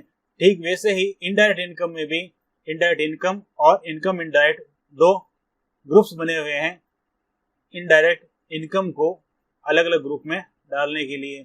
हम चाहें तो दोनों में से किसी को भी यूज में ले सकते हैं। तो चलिए देखते हैं कि इनडायरेक्ट एक्सपेंसेस क्या क्या हैं। हमें एक बात ध्यान रखनी है कि जो इनडायरेक्ट एक्सपेंसेस होते हैं वो डायरेक्ट एक्सपेंसेस की तुलना में बहुत ज़्यादा होते हैं। बहुत ज़्यादा मतलब काउंटिंग में ज़्यादा।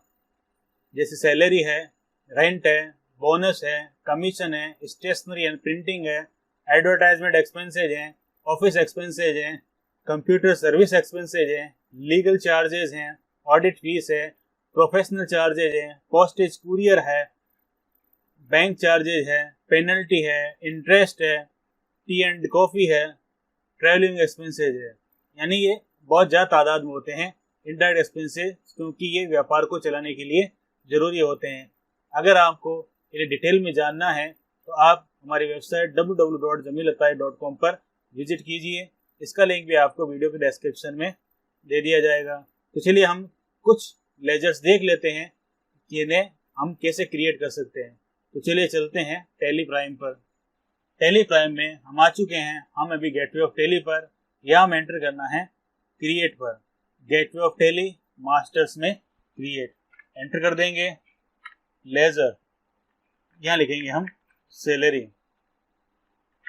Indirect expenses, not applicable, not applicable, not applicable, और एंटर।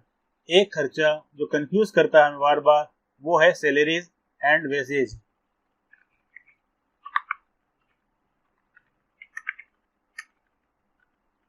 सैलरीज एंड वेजेज, अगर सैलरीज एंड वेजेज दिया है तो हम इसे इनडायरेक्ट एक्सपेंसेस मानेंगे। अगर वेजेज को फर्स्ट में दे दिया, सैलरीज को बाद में लिया तो ये कहलाएगा डायरेक्ट एक्सपेंसेस। तो ये चीज आपको ध्यान रखनी है। सैलरीज एंड वेजेज है तो इनडायरेक्ट है, और वेजेज एंड सैलरीज है तो वो डायरेक्ट है।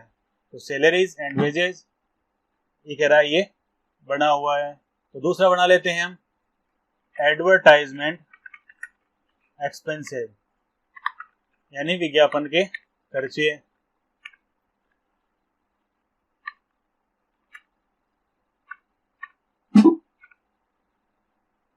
अब बनाते हैं हम इंटरेस्ट का। अगर ब्याज हम दे रहे हैं तो ये भी इनडायरेक्ट एक्सपेंसेस हो जाएगा।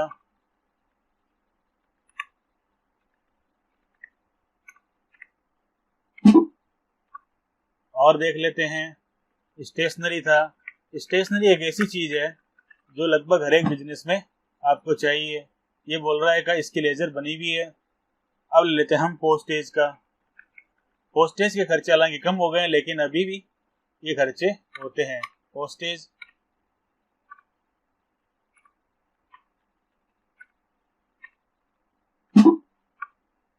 और लेते हैं प्रिंटिंग। प्रिंटिंग का खर्चा, जो प्रिंटिंग तो हम बिल बुक छपवाते हैं तो प्रिंटिंग भी, इसका खर्चा भी होता ही है। प्रिंटिंग एंड स्टेशनरी, प्रिंटिंग भी ले सकते हैं और प्रिंटिंग और स्टेशनरी दोनों को कंबाइंड भी बना सकते हैं। तो देखिए बोल रहा है ऑलरेडी एग्जिस्ट, ये भी हमने पहले बना लिया है। अब लेते हैं हम ऑडिट फीस। तो ये भी खर्चा लगभग हर बिजनेस में होता ही है। इनडायरेक्ट, नॉट एप्लीकेबल, ये थे कुछ इनडायरेक्ट एक्सपेंसेस के एग्जाम्पल। अगर आपको इस ग्रुप के बारे में और ज़्यादा जानकारी चाहिए तो आप हमारी वेबसाइट www.jamilattari.com पर विजिट कर सकते हैं।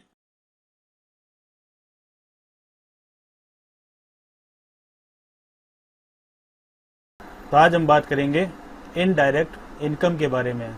जैसा कि मैंने आपको पहले बताया था कि इनकम दो तरह की होती है, एक होती है डायरेक्ट इनकम और दूसरी होती है इनडायरेक्ट इनकम। डायरेक्ट इनकम में हम उस इनकम को शामिल करते हैं जो हमारे बिजनेस की नॉर्मल गतिविधियों से प्राप्त होती हैं। उसका एक जरिया तो पहला हो जाता है सेल, दूसरा हो जाता है मैन्युफैक्चरिंग के कंडीशन में सेल ऑफ स्क्रैप। वो इनकम जो बिजनेस एक्टिविटी के अलावा किसी अदर्स एक्टिविटी से मिलती हैं वो इनडायरेक्ट इनकम कहलाती हैं। अगर हमने कोई बिल्डिंग एक्स्ट्रा बना रखी है और उसे हमने रेंट पर दे दिया तो उस पर जो हमें आय होगी वो इनडायरेक्ट इनकम कहलाएगी। इसके अलावा बैंक से या कहीं और से हमको इंटरेस्ट मिलता है तो इंटरेस्ट रिसीव्ड की जो लेजर बनेगी वो भी इनडायरेक्ट इनकम में शामिल की जाएगी। अगर कहीं से हमको डिस्काउंट मिलता है तो उसकी लेजर भी इनडायरेक्ट इनकम में शामिल की जाएगी। अगर हमारे पास कोई ओल्ड न्यूज़पेपर पड़े हैं जो पुरानी पैकिंग पड़ी है, अगर हम उन्हें बेचते हैं तो उससे जो आय होगी वो भी इनडायरेक्ट इनकम में शामिल की जाएगी। तो चलिए देखते हैं कि हम इनकी लेजर क्रिएट कैसे कर सकते हैं। तो चलते हैं टैली प्राइम पर।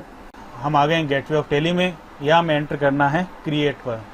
नीचे आएंगे लेजर पर, यहाँ हमें लिखना है रेंट रिसीव्ड।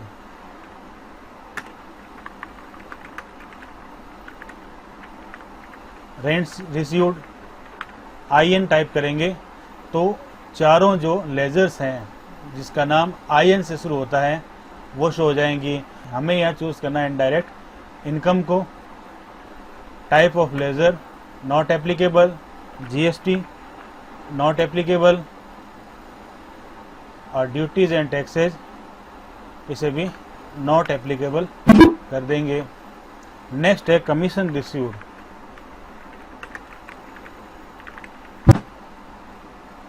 तो कह रहा है कमीशन रिसीव्ड की पहले से बनी हुई है, तो बैक आ जाते हैं।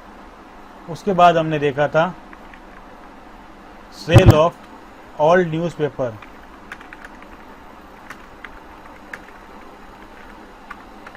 Indirect income not applicable, not applicable, not applicable और एंटर। तो ये तीन लेजर हमने देख लिए। चौथी है डिस्काउंट रिसीव्ड की।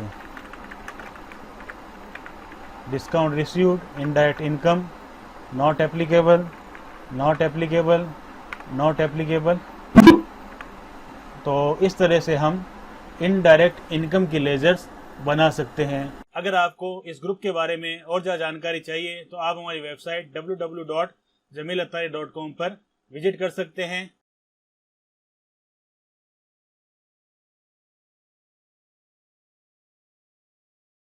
आज हम बात करेंगे इन्वेस्टमेंट के बारे में। इन्वेस्टमेंट का मतलब होता है विनियोग, जिसे सरल शब्दों में हम निवेश भी कह सकते हैं, यानी पैसा अपना कहीं इन्वेस्ट करना, निवेश करना। तो ये निवेश हम शेयर, बॉन्ड, सरकारी बॉन्ड और दीर्घकालीन जमा यानी लॉन्ग टर्म डिपॉजिट में भी कर सकते हैं। LIC और हेल्थ इंश्योरेंस को इन्वेस्टमेंट में शामिल नहीं किया जाता है। अगर हम कहीं और निवेश करते हैं तो वो भी इन्वेस्टमेंट में शामिल किया जाएगा। अगर आपको इन्वेस्टमेंट के बारे में ज़्यादा जानकारी चाहिए तो आप हमारी वेबसाइट www.jamilattari.com पर विजिट कीजिए। अब हम देखते हैं इनकी लेजर्स हम कैसे बना सकते हैं। चलिए देखते हैं। हम आ गए गेटवे ऑफ टैली पर। या में एंटर करना है क्रिएट पर। क्रिएट के अंदर हम लेजर पर एंटर करेंगे। या हम लिखेंगे शेयर कैपिटल, इन्वेस्टमेंट में डाल देंगे और एंटर करते हुए इसे एक्सेप्ट कर लेंगे। नेक्स्ट देखते हैं हम mutual fund, mutual fund investment और एंटर करते हुए इसे एक्सेप्ट कर लेंगे। तो ये दो लेजर हमने बना ली है। नेक्स्ट हम देखते हैं FD इन बैंक। अगर बैंक में हमने कोई FD करवाई है तो उसे भी इसमें शामिल कर सकते हैं। तो इस तरह से हम इन्वेस्टमेंट लेजर ग्रुप के अंडर में लेजर क्रिएट कर सकते हैं। अगर आपको इस ग्रुप के बारे में और ज़्यादा जानकारी चाहिए तो आप हमारी वेबसाइट www.jamilattari.com पर विजिट कर सकते हैं।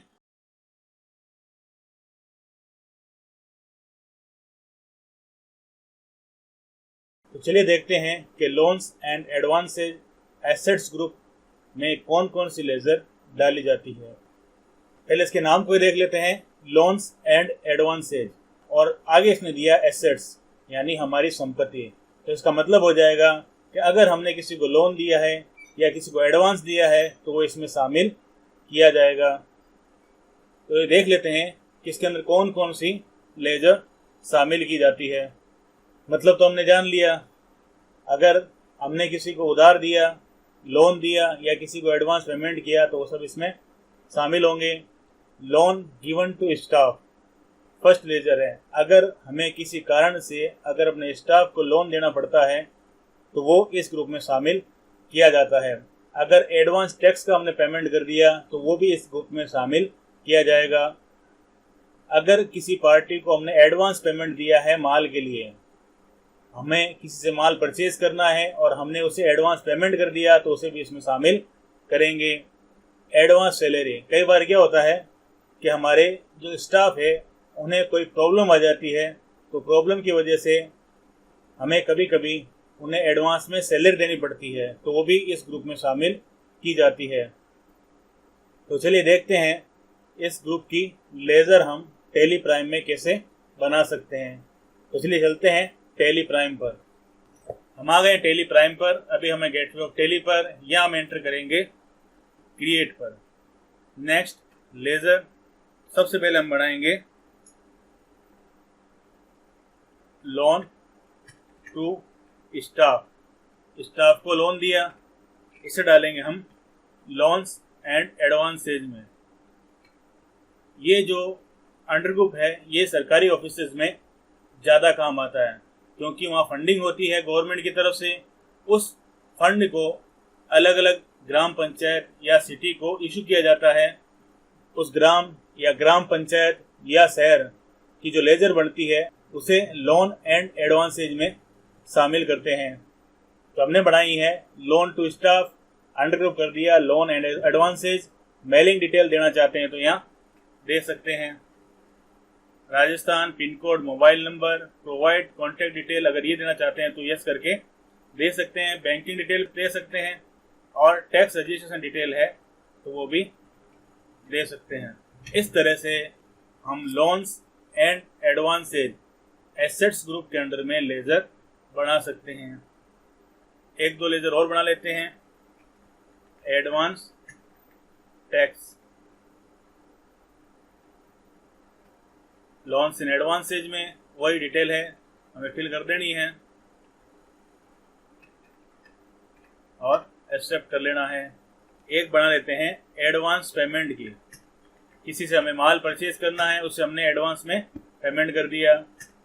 एडवांस पेमेंट टू पार्टी, अगर पार्टी का नाम है तो यहाँ पार्टी का नाम आ जाएगा और डिटेल देना चाहते हैं तो दे देंगे।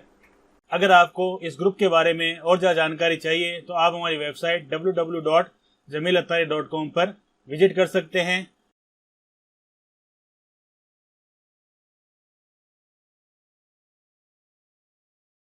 तो चलिए देखते हैं कि लोन्स लायबिलिटी ग्रुप में कौन कौन सी लेजर आती है। पहले हमने देखा था loans and advances assets group के बारे में। तो वो लोन थे जो हमने किसी को दिए हैं। ये है लोन्स लायबिलिटी। लोन्स लायबिलिटी मतलब हमारा दायित्व है, यानी जो लोन हमने लिए हैं उनकी जो लेजर बनती है वो इस अंडर ग्रुप में डाली जाती है। लोन्स लायबिलिटी एक मेन ग्रुप है, इसके दो सब ग्रुप भी हैं जो हम बाद में देखेंगे, सिक्योर्ड लोन्स और अनसिक्योर्ड लोन्स। इनके बारे में हम बाद में बात करेंगे। तो ये दोनों ग्रुप लोन्स लायबिलिटी के अंडर में आते हैं। इसके अलावा एक लेजर और है जो लोन्स लायबिलिटी में हम बना सकते हैं, वो है किसी से एडवांस प्राप्त होना। अगर किसी से हमें एडवांस प्राप्त हुआ है, हमें किसी को माल देना है और उसने एडवांस में पेमेंट दे दिया है तो उसे भी हम लोन्स लायबिलिटी ग्रुप में शामिल करेंगे। सिक्योर्ड लोन्स होंगे तो वह सारे सिक्योर्ड लोन्स में चले जाएंगे, अनसिक्योर्ड लोन्स होंगे वो अनसिक्योर्ड में चले जाएंगे, और हम चाहें तो दोनों को इसी लोन लायबिलिटी में डाल सकते हैं, लेकिन हमें सिक्योर्ड और अनसिक्योर्ड दोनों को अलग ही रखना है। तो देखते हैं हम इसकी लेजर हम टैली प्राइम में कैसे बना सकते हैं। तो चलिए चलते हैं टैली प्राइम में। यहाँ आ गए हम गेटवे ऑफ टैली पर। यहाँ हमें एंटर करना है क्रिएट पर। नेक्स्ट हम एंटर करेंगे लेजर पर। जैसा कि मैंने आपको बताया था, अगर किसी से हमें एडवांस में पेमेंट मिल रहा है तो उसे भी हम इसमें डाल सकते हैं। हम मान लेते हैं कि इसरार एंड ब्रदर्स हमारी एक पार्टी है जिसे हम माल बेचते हैं और उसने हमें एडवांस दिया है। नीचे आ जाएंगे, यहाँ हमें लोन्स एंड लायबिलिटी अंडरगो कर लेना है। अगर यहाँ जीएसटी है तो जीएसटी लगा देंगे, नहीं तो नॉट एप्लीकेबल। मेलिंग एड्रेस आ जाएगा। कॉन्टैक्ट डिटेल देना चाहते हैं तो वो आ जाएगी। बैंकिंग डिटेल, टैक्स डिटेल वो आ जाएगी। और यहाँ मांग रहा है ये जीएसटी नंबर। एंटर करते हुए इसे एक्सेप्ट कर लेंगे। तो इस तरह से हम loans and liability ledger group में लेजर क्रिएट कर सकते हैं। अगर आपको इस ग्रुप के बारे में और ज़्यादा जानकारी चाहिए तो आप हमारी वेबसाइट www.jamilattari.com पर विजिट कर सकते हैं।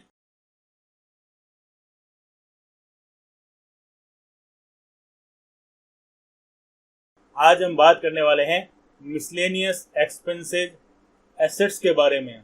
मिसलेनियस एक्सपेंसेज मीन्स विविध खर्चे, अलग अलग प्रकार के खर्चे। खर्चे जो होते हैं वो हमारा दायित्व होते हैं, लेकिन यहाँ साथ में एसेट्स दिया हुआ है। चलिए देखते हैं कि ये मिसलेनियस एक्सपेंसेज एसेट्स कैसे होते हैं।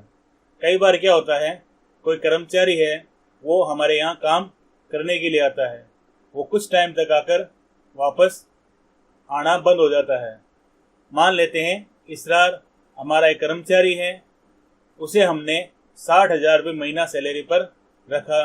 वो 15 दिन काम पर आया और फिर 15 दिन नहीं आया और ना ही वो सैलरी लेने के लिए आया। तो ये एक डाउटफुल खर्चा हो गया। वो सैलरी लेने आ भी सकता है और नहीं भी आएगा। तो इस खर्चे को हम जो 30,000 रुपये थे उसे डाउटफुल खर्चा मानते हुए मिसलेनियस एक्सपेंसेज एसेट्स में डाल देंगे। यानी मिसलेनियस एक्सपेंसेज एसेट्स में ऐसे खर्चे आते हैं जो खर्चा हो भी सकता है और नहीं भी हो सकता है। तो चलिए देखते हैं कि इसकी लेजर हम कैसे क्रिएट कर सकते हैं। हम आ गए टैली प्राइम पर। अभी हम गेटवे ऑफ टैली पर, यहाँ हम एंटर करेंगे क्रिएट पर, नेक्स्ट लेजर पर। तो यहाँ हम लिखेंगे सैलरी ऑफ इसरार। यानी इसरार था जो हमारे यहाँ काम करने आया और 15 दिन के बाद वो नहीं आया। नेक्स्ट पर क्लिक करेंगे, यहाँ हो जाएगा मिसलेनियस एक्सपेंसेज और बैंक की डिटेल है तो दे देंगे, नहीं तो एंटर करके एक्सेप्ट कर लेंगे। तो इस तरह से हम मिसलेनियस एक्सपेंसेज एसेट्स में क्रिएट कर सकते हैं। इसी तरह से और कई खर्चे हो सकते हैं जो खर्चे हो तो चुके हैं लेकिन वो पेमेंट लेने नहीं आए, यानी वो संदिग्ध खर्चे हैं कि वो पेमेंट लेने आ भी सकते हैं और नहीं भी आ सकते, तो उनको मिसलेनियस एक्सपेंसेज एसेट्स में डालेंगे। अगर आपको इस ग्रुप के बारे में और ज़्यादा जानकारी चाहिए तो आप हमारी वेबसाइट www.jamilattari.com पर विजिट कर सकते हैं।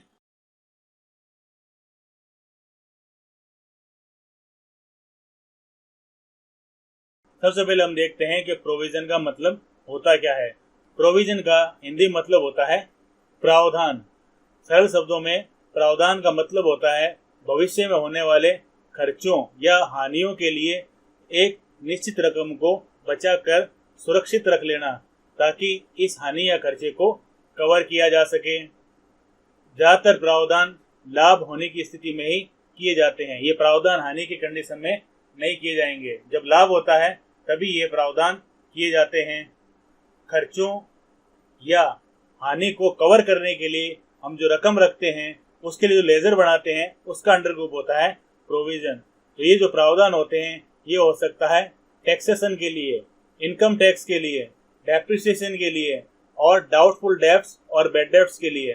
टैक्सेशन कर के लिए कर सकते हैं, डेप्रिसिएशन मूल्यह्रास के लिए कर सकते हैं, डाउटफुल डेब्ट्स अगर किसी का पैसा बकाया है और हमें लगता है कि वो पैसा डूब जाएगा तो उसके लिए भी हम प्रावधान कर लेते हैं। और कई बार क्या होता है, कोई एसेट्स ऐसी आ जाती है तो हमें लगता है कि ये एसेट्स हमारी कभी भी खराब हो सकती है, तो उस एसेट्स को कवर करने के लिए यानी उसकी जगह दूसरी एसेट्स लाने या उसे रिपेयर करने के लिए भी हम प्रावधान कर सकते हैं, कुछ रकम को सुरक्षित रख सकते हैं। ये तो हो गई प्रोविजन ग्रुप के अंडर में आने वाली लेजर्स। तो प्रोविजन का मतलब क्या था? प्रावधान। प्रावधान मतलब खर्चे और हानियों को जो भविष्य में होने वाले हैं उसके लिए रकम को सुरक्षित रखना। मेन जो लेजर है वो है provision for taxation, provision for income tax, provision for depreciation, provision for doubtful debts, provision for bad debts. तो चलिए देखते हैं, कुछ लेजर्स बनाकर देख लेते हैं कि लेजर्स हम कैसे बना सकते हैं। तो चलिए चलते हैं टैली प्राइम पर, यह एंटर करना है क्रिएट पर, नेक्स्ट लेजर पर। तो सबसे पहले हम बढ़ाएंगे प्रोविजन फॉर टैक्सेशन।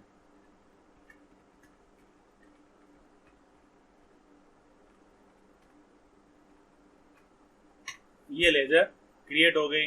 नेक्स्ट बनाते हैं प्रोविजन फॉर डेप्रिसिएशन। नेक्स्ट बनाते हैं provision for income tax.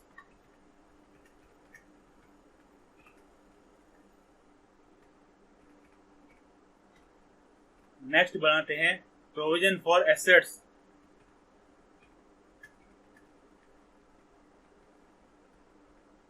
Provisions सिर्फ एक निश्चित राशि को अलग रखने का एक तरीका है ताकि लाभ भी कम शो हो और हमारे भविष्य में आने वाले खर्चे और हानियां भी कवर हो सकें।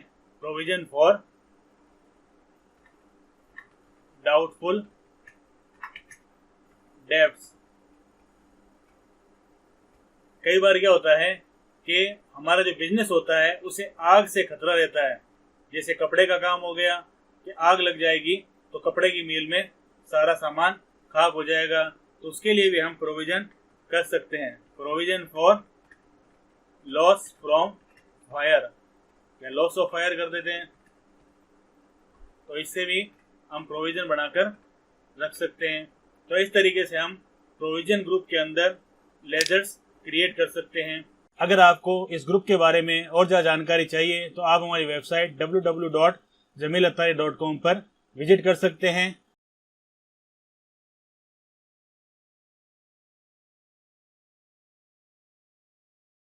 तो चलिए देखते हैं कि परचेज अकाउंट लेजर ग्रुप में हम किस किस लेजर को डाल सकते हैं। परचेज यानी क्रय यानी खरीद, यानी जो हम माल खरीदते हैं उसकी लेजर इसमें डाली जाती है। जीएसटी से पहले इसमें दो ही लेजर डाली जाती थी, परचेज और परचेज रिटर्न। लेकिन अब परचेज और परचेज रिटर्न के अलावा कई लेजर हैं जो इसमें हम डाल सकते हैं। अब परचेज भी दो तरह की हो गई है, इंटर स्टेट और इंट्रा स्टेट। जिस राज्य में हम काम कर रहे हैं उसी राज्य से हम माल खरीद रहे हैं तो वो हो जाएगी इंट्रा स्टेट, और अगर बाहर से मंगवा रहे हैं तो वो हो जाएगी इंटर स्टेट। तो जीएसटी रेट के हिसाब से भी हम परचेज की लेजर को क्रिएट कर सकते हैं। जैसे purchase at 6%, purchase at 12%, purchase at 18%, purchase at 28% और purchase at the rate of nil rated और एग्जेम्प्टेड। अगर हम चाहें तो इंटर स्टेट और इंट्रा स्टेट के हिसाब से भी लेजर बना सकते हैं। तो चलिए देखते हैं कि हम इसकी लेजर कैसे बनाएंगे। हम आ गए टैली प्राइम पर, यह हम एंटर करना है क्रिएट पर। नेक्स्ट लेजर पर यह हम बढ़ाएंगे purchase at the rate of 6%। Next इसे डाल देंगे परचेज अकाउंट में, not applicable, GST applicable, set alter GST detail no, यहाँ कर देंगे गुड्स और एंटर। सर्विस है तो सर्विस कर देना है। Purchase at the rate of 12%, ये कह रहा है बनी हुई है।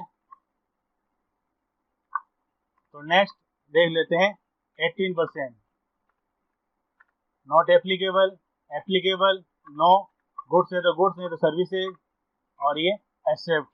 अब है purchase at the rate of 28%, ये भी कह रहा है पहले से बनी हुई है। अगर परचेज एग्जेम्प्टेड है तो बना लेनी है, purchase exempted, purchase not applicable, applicable, no, goods और एंटर। इस तरह से हम परचेज की लेजर जीएसटी रेट के साथ बढ़ा सकते हैं। एक बात यहाँ ध्यान रखनी है, परचेज की लेजर जीएसटी रेट के साथ तभी बनानी है जब हम अलग अलग गुड्स का बिजनेस कर रहे हैं। अगर हमारे पास सिर्फ एक ही गुड्स है तो उसके लिए हमें रेट साथ में देने की जरूरत नहीं है। परचेज अकाउंट की लेजर सिर्फ परचेज अकाउंट ही बना सकते हैं और चाहें तो उसकी रेट दे सकते हैं। सारे लेजर बनाने की आपको जरूरत नहीं है। नेक्स्ट हम बना लेते हैं परचेज रिटर्न की। परचेज रिटर्न ये भी कह रहा है ये बनी हुई है, इसे डालेंगे परचेज अकाउंट में और एंटर करके इसे एक्सेप्ट कर लेंगे। तो चलिए परचेज रिटर्न की बना के देख लेते हैं। बैक आ जाएंगे, यहाँ जाएंगे अल्टर में, लेजर में, यहाँ देखते हैं परचेज रिटर्न की। ये रही देखो परचेज रिटर्न की, इसे ओपन करके आरडी कर देंगे और डेट कर देंगे। बैक आ जाएंगे, क्रिएट लेजर, यहाँ हमें लिखना है परचेज रिटर्न। परचेज अकाउंट में not applicable, applicable, no, goods. इस तरीके से हम परचेज रिटर्न की लेजर भी बढ़ा सकते हैं। अगर आपको इस ग्रुप के बारे में और ज़्यादा जानकारी चाहिए तो आप हमारी वेबसाइट www.jamilattari.com पर विजिट कर सकते हैं।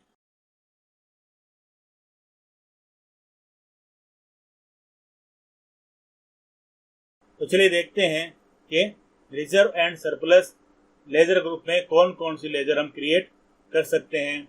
Reserve and surplus ledger group के अंदर जो भी लेजर बनाई जाती है उसके लिए एक लेजर ग्रुप और दिया हुआ है रिटेन्ड अर्निंग के नाम से। तो जो लेजर्स रिजर्व एंड सरप्लस में आती है उस लेजर को हम रिटेन्ड अर्निंग में भी डाल सकते हैं। पहले देख लेते हैं ये रिजर्व है क्या। व्यवसाय में भविष्य में होने वाली हानियों और खर्चों की पूर्ति के लिए लाभ में से एक निश्चित राशि एक तरफ रख दी जाती है ताकि भविष्य में होने वाले खर्चे व हानियों को कवर किया जा सके। और लाभ का जो हिस्सा होता है इसे अलग अलग नाम दे दिया जाता है।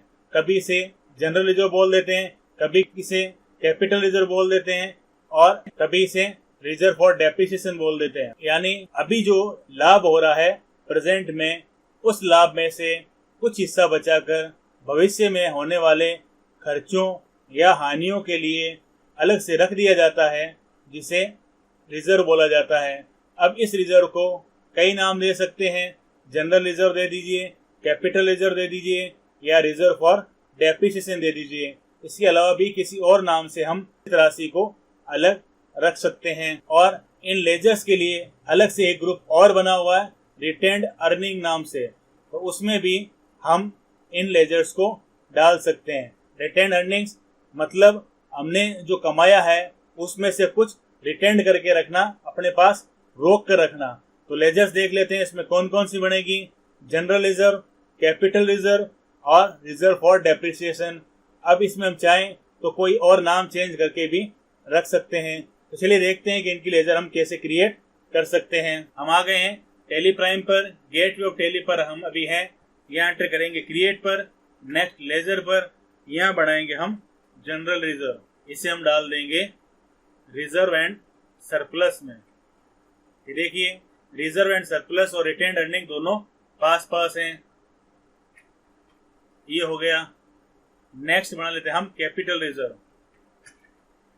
जैसे कि हमने आपको बताया था कि आप इसे रिटेन्ड अर्निंग में भी डाल सकते हैं, ये रिटेन्ड अर्निंग में डाल देते हैं। नेक्स्ट हो गया रिजर्व फॉर डेप्रिसिएशन, इसे भी हम रिजर्व एंड सरप्लस में डाल सकते हैं। इसके अलावा हम और भी नाम दे सकते हैं। Reserve for loss of fire दे देंगे, रिजर्व फॉर एसेट्स भी दे सकते हैं। जिस नाम से हम ये हिस्सा अलग रखेंगे लाभ का, वो नाम इसमें शामिल किया जाएगा। यानी जिस जिस नाम से हम अपने लाभ को रोक रोक के रखेंगे उसे इन दोनों ग्रुप में किसी में भी डाल सकते हैं। या तो रिजर्व एंड सरप्लस में डाल दो या रिटेन्ड अर्निंग्स में डाल दो। अगर आपको इस ग्रुप के बारे में और ज़्यादा जानकारी चाहिए तो आप हमारी वेबसाइट www.jamilattari.com पर विजिट कर सकते हैं।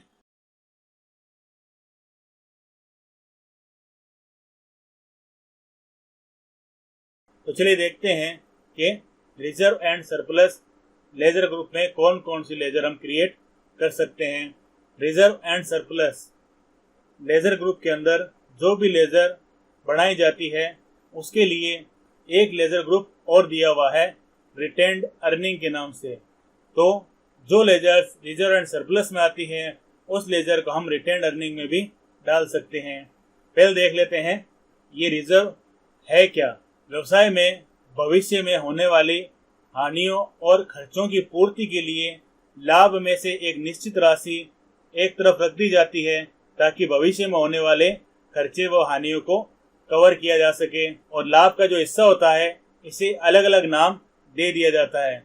कभी इसे जनरल रिजर्व बोल देते हैं, कभी इसे कैपिटल रिजर्व बोल देते हैं और कभी इसे रिजर्व फॉर डेप्रिसिएशन बोल देते हैं। यानी अभी जो लाभ हो रहा है प्रेजेंट में, उस लाभ में से कुछ हिस्सा बचाकर भविष्य में होने वाले खर्चों या हानियों के लिए अलग से रख दिया जाता है जिसे रिजर्व बोला जाता है। अब इस रिजर्व को कई नाम दे सकते हैं, जनरल रिजर्व दे दीजिए, कैपिटल रिजर्व दे दीजिए या रिजर्व फॉर डेप्रिसिएशन दे दीजिए। इसके अलावा भी किसी और नाम से हम इस राशि को अलग रख सकते हैं। और इन लेजर्स के लिए अलग से एक ग्रुप और बना हुआ है रिटेन्ड अर्निंग नाम से, तो उसमें भी हम इन लेजर्स को डाल सकते हैं। रिटेन्ड अर्निंग्स मतलब हमने जो कमाया है उसमें से कुछ रिटेन्ड करके रखना, अपने पास रोक कर रखना। तो लेजर्स देख लेते हैं इसमें कौन कौन सी बनेगी। जनरल रिजर्व, कैपिटल रिजर्व और रिजर्व फॉर डेप्रिसिएशन। अब इसमें हम चाहें तो कोई और नाम चेंज करके भी रख सकते हैं। तो चलिए देखते हैं कि इनकी लेजर हम कैसे क्रिएट कर सकते हैं। हम आ गए हैं टेली प्राइम पर, गेटवे ऑफ टेली पर हम अभी हैं। यहाँ एंटर करेंगे क्रिएट पर, नेक्स्ट लेजर पर, यहाँ बढ़ाएंगे हम जनरल रिजर्व, इसे हम डाल देंगे रिजर्व एंड सरप्लस में। ये देखिए रिजर्व एंड सरप्लस और रिटेन्ड अर्निंग दोनों पास पास हैं। ये हो गया। नेक्स्ट बना लेते हैं हम कैपिटल रिजर्व। जैसे कि हमने आपको बताया था कि आप इसे रिटेन्ड अर्निंग में भी डाल सकते हैं, ये रिटेन्ड अर्निंग में डाल देते हैं। नेक्स्ट हो गया रिजर्व फॉर डेप्रिसिएशन, इसे भी हम रिजर्व एंड सरप्लस में डाल सकते हैं। इसके अलावा हम और भी नाम दे सकते हैं, reserve for loss of fire दे देंगे, रिजर्व फॉर एसेट्स भी दे सकते हैं। जिस नाम से हम ये हिस्सा अलग रखेंगे लाभ का, वो नाम इसमें शामिल किया जाएगा। यानी जिस जिस नाम से हम अपने लाभ को रोक रोक के रखेंगे उसे इन दोनों ग्रुप में किसी में भी डाल सकते हैं, या तो रिजर्व एंड सरप्लस में डाल दो या रिटेन्ड अर्निंग्स में डाल दो। अगर आपको इस ग्रुप के बारे में और ज़्यादा जानकारी चाहिए तो आप हमारी वेबसाइट www.jamilattari.com पर विजिट कर सकते हैं।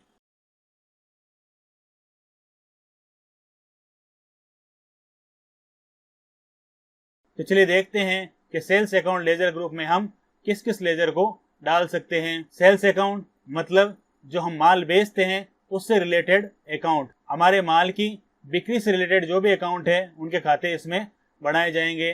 जीएसटी से पहले इसमें दो ही खाते बनते थे, सेल्स और सेल्स रिटर्न, लेकिन अब सेल्स के अलग अलग अकाउंट हम बना सकते हैं। सेल्स भी अब दो तरह की हो गई है, इंटर स्टेट और इंट्रा स्टेट।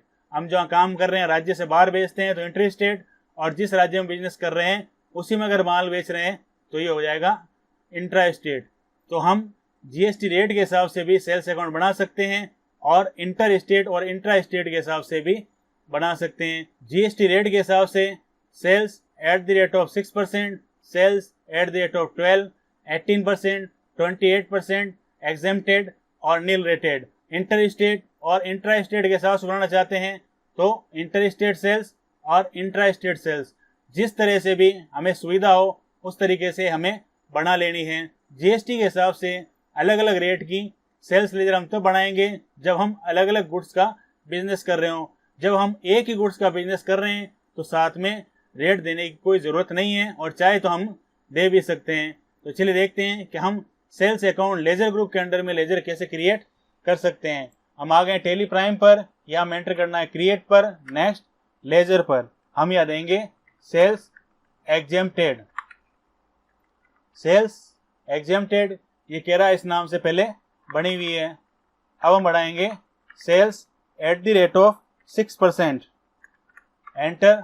सेल्स अकाउंट में डाल देंगे not applicable, type of ledger not applicable, GST applicable, set alter GST detail no service या गुड्स, यहाँ गुड्स ले लेते हैं, सर्विस है तो सर्विस लेनी है। अब हो जाएगा sales at the rate of 12%, ये कह रहा है बनी हुई है तो हम दे देंगे sales at the rate of 18%, ये कह रहा है ये भी बनी हुई है। नेक्स्ट लेंगे हम sales at the rate of 28%, next ये भी बता रहा है बनी हुई है। अब हम देखेंगे सेल्स रिटर्न की, सेल्स रिटर्न ये बनी हुई है, तो सेल्स रिटर्न को बैक आ जाते हैं और सेल्स रिटर्न को हम पहले डिलीट कर देते हैं। Ledger sales return, sales return Alt D press कर देंगे और एंटर कर देंगे, बैक आ जाएंगे क्रिएट पर। नेक्स्ट लेजर, यहाँ बनाएंगे हम सेल्स रिटर्न की, इसे डालेंगे सेल्स रिटर्न में not applicable, GST applicable, alter GST detail no, type of supply goods या सर्विसेज जो भी है वो कर देंगे और एंटर करते हुए बाहर आ जाएंगे। तो ये हमने सेल्स की लेजर क्रिएट की है। अब देख लेते हैं हम सेल्स इंटर स्टेट की, inter state not applicable, applicable, no goods, और एक बना लेते हैं सेल्स इंट्रा स्टेट की।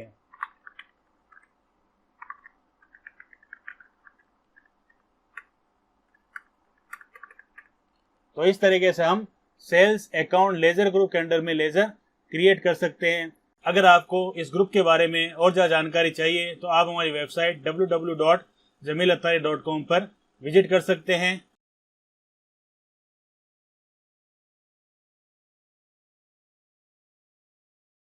तो चलिए देखते हैं कि सिक्योर्ड लोन है क्या और उसमें कौन कौन से लेजर हम डाल सकते हैं। सिक्योर्ड लोन्स मीन सुरक्षित ऋण, यानी ऐसा लोन जो हमने किसी से लिया है और उसके बदले में कुछ सिक्योरिटी दी है या किसी चीज़ को गिरवी रखा है, तो वो सिक्योर्ड लोन्स में डाला जाता है और वो सिक्योर्ड लोन्स ही कहलाता है, क्योंकि उसके बदले में हमने कुछ ना कुछ गिरवी रखा है या कुछ सिक्योरिटी दी है। व्यवसाय में अगर हमने लोन लिया है जिसके लिए हमें सिक्योरिटी रखनी होती है तो सिक्योर्ड लोन्स कहलाते हैं। ऐसे लोन को सिक्योर्ड लोन्स लेजर ग्रुप में डाला जाता है। अगर हम चाहें तो इसे लोन लायबिलिटीज में भी डाल सकते हैं, लेकिन इसके लिए अलग से सब ग्रुप बना हुआ है सिक्योर्ड लोन्स के नाम से। तो सिक्योर्ड लोन्स और अनसिक्योर्ड लोन्स दोनों की छंटनी इससे हो जाती है और पता चल जाता है कौन सा लोन सिक्योर्ड है और कौन सा अनसिक्योर्ड है। तो इसी पर्पज से लोन्स लायबिलिटी के अंडर में ये दो सब ग्रुप बनाए हुए हैं। तो चलिए देखते हैं इसमें कौन कौन सी लेजर शामिल की जाती है। जैसा कि हमने देखा कि किसी भी तरह का लोन जिसके एवज में हमने सिक्योरिटी रखी है या किसी गारंटी दी है तो वो सिक्योर्ड लोन्स कहलाता है। तो इसमें हो जाएगा टर्म्स लोन और long terms loan, gold loan और कार फाइनेंस लोन। अगर किसी से हमने लोन लिया है, लॉन्ग टर्म लोन लिया है, उसके बदले में कुछ रखा है तो इसमें आ जाएगा गोल्ड लोन आ जाएगा और कार फाइनेंस लोन भी इसमें आ जाएगा। तो चलिए देखते हैं कि लेजर हम कैसे बना सकते हैं। चलते हैं टेलीटाइम पर, या हम टेलीटाइम पर आ गए हैं, या हम एंटर करेंगे क्रिएट पर, नेक्स्ट लेजर पर। तो सबसे पहले था long term loan. Long term loan जो ज़्यादा अवधि के लिए लिया जाता है, यानी 1 साल से ज़्यादा अवधि के लिए लिया जाता है। लॉन्ग टर्म्स लोन यहाँ हम कर देंगे सिक्योर्ड लोन। मेलिंग एड्रेस देना चाहते हैं तो दे सकते हैं, अगर जीएसटी नंबर है तो दे सकते हैं और इसे एक्सेप्ट कर लेंगे। इसी तरह से दूसरा था गोल्ड लोन। गोल्ड लोन जैसे नाम से पता चल रहा है कि हमने सोना रखकर लिया है। सिक्योर्ड लोन वही प्रोसेस हो जाएगी। नेक्स्ट है कार लोन। अगर हमने कार लोन लिया है और अगेंस्ट में कुछ रखा है तो उसे भी इसी में डाल देंगे। जो जो इन्फॉर्मेशन अपने पास है वो सारी इसमें फिल कर देनी है।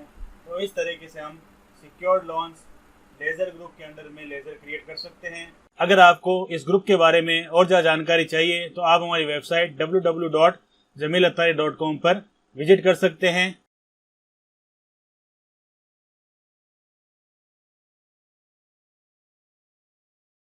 चलिए देखते हैं कि stock in hand ledger group में हम कौन कौन सी लेजर डाल सकते हैं। स्टॉक इन हैंड, स्टॉक बोलते हैं हम जिस चीज़ का बिजनेस करते हैं वो माल, और इन हैंड जो हमारे पास मौजूद है। तो इसका मतलब ये हुआ कि जो माल हमारे पास मौजूद है वो स्टॉक इन हैंड में डाला जाएगा।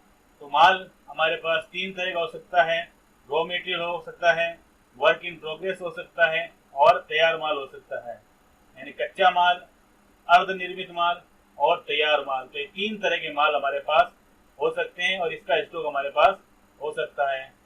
इस ग्रुप के अंडर में लेजर बनेगी तीन, raw material, work in progress और फिनिश्ड स्टॉक। तो इसलिए देखते हैं कि हम टैली प्राइम में इन लेजर्स को कैसे क्रिएट कर सकते हैं। हम आ जाते हैं टैली प्राइम पर, हमें गेटवे ऑफ टैली पर या हमें एंटर करना है क्रिएट पर, नेक्स्ट लेजर पर। तो यहाँ लिखेंगे रॉ मटेरियल, इसे डालेंगे स्टॉक इन हैंड में और नेक्स्ट करते हुए इसे एक्सेप्ट कर लेंगे।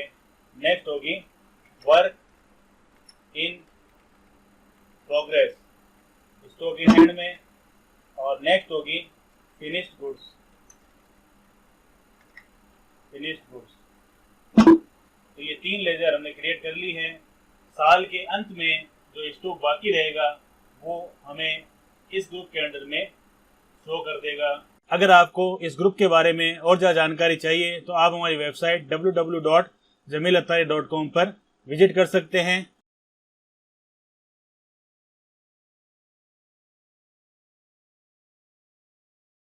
चलिए देखते हैं कि सन्ड्री क्रेडिटर्स हैं क्या। क्रेडिटर्स का हिंदी मतलब होता है लेनदार।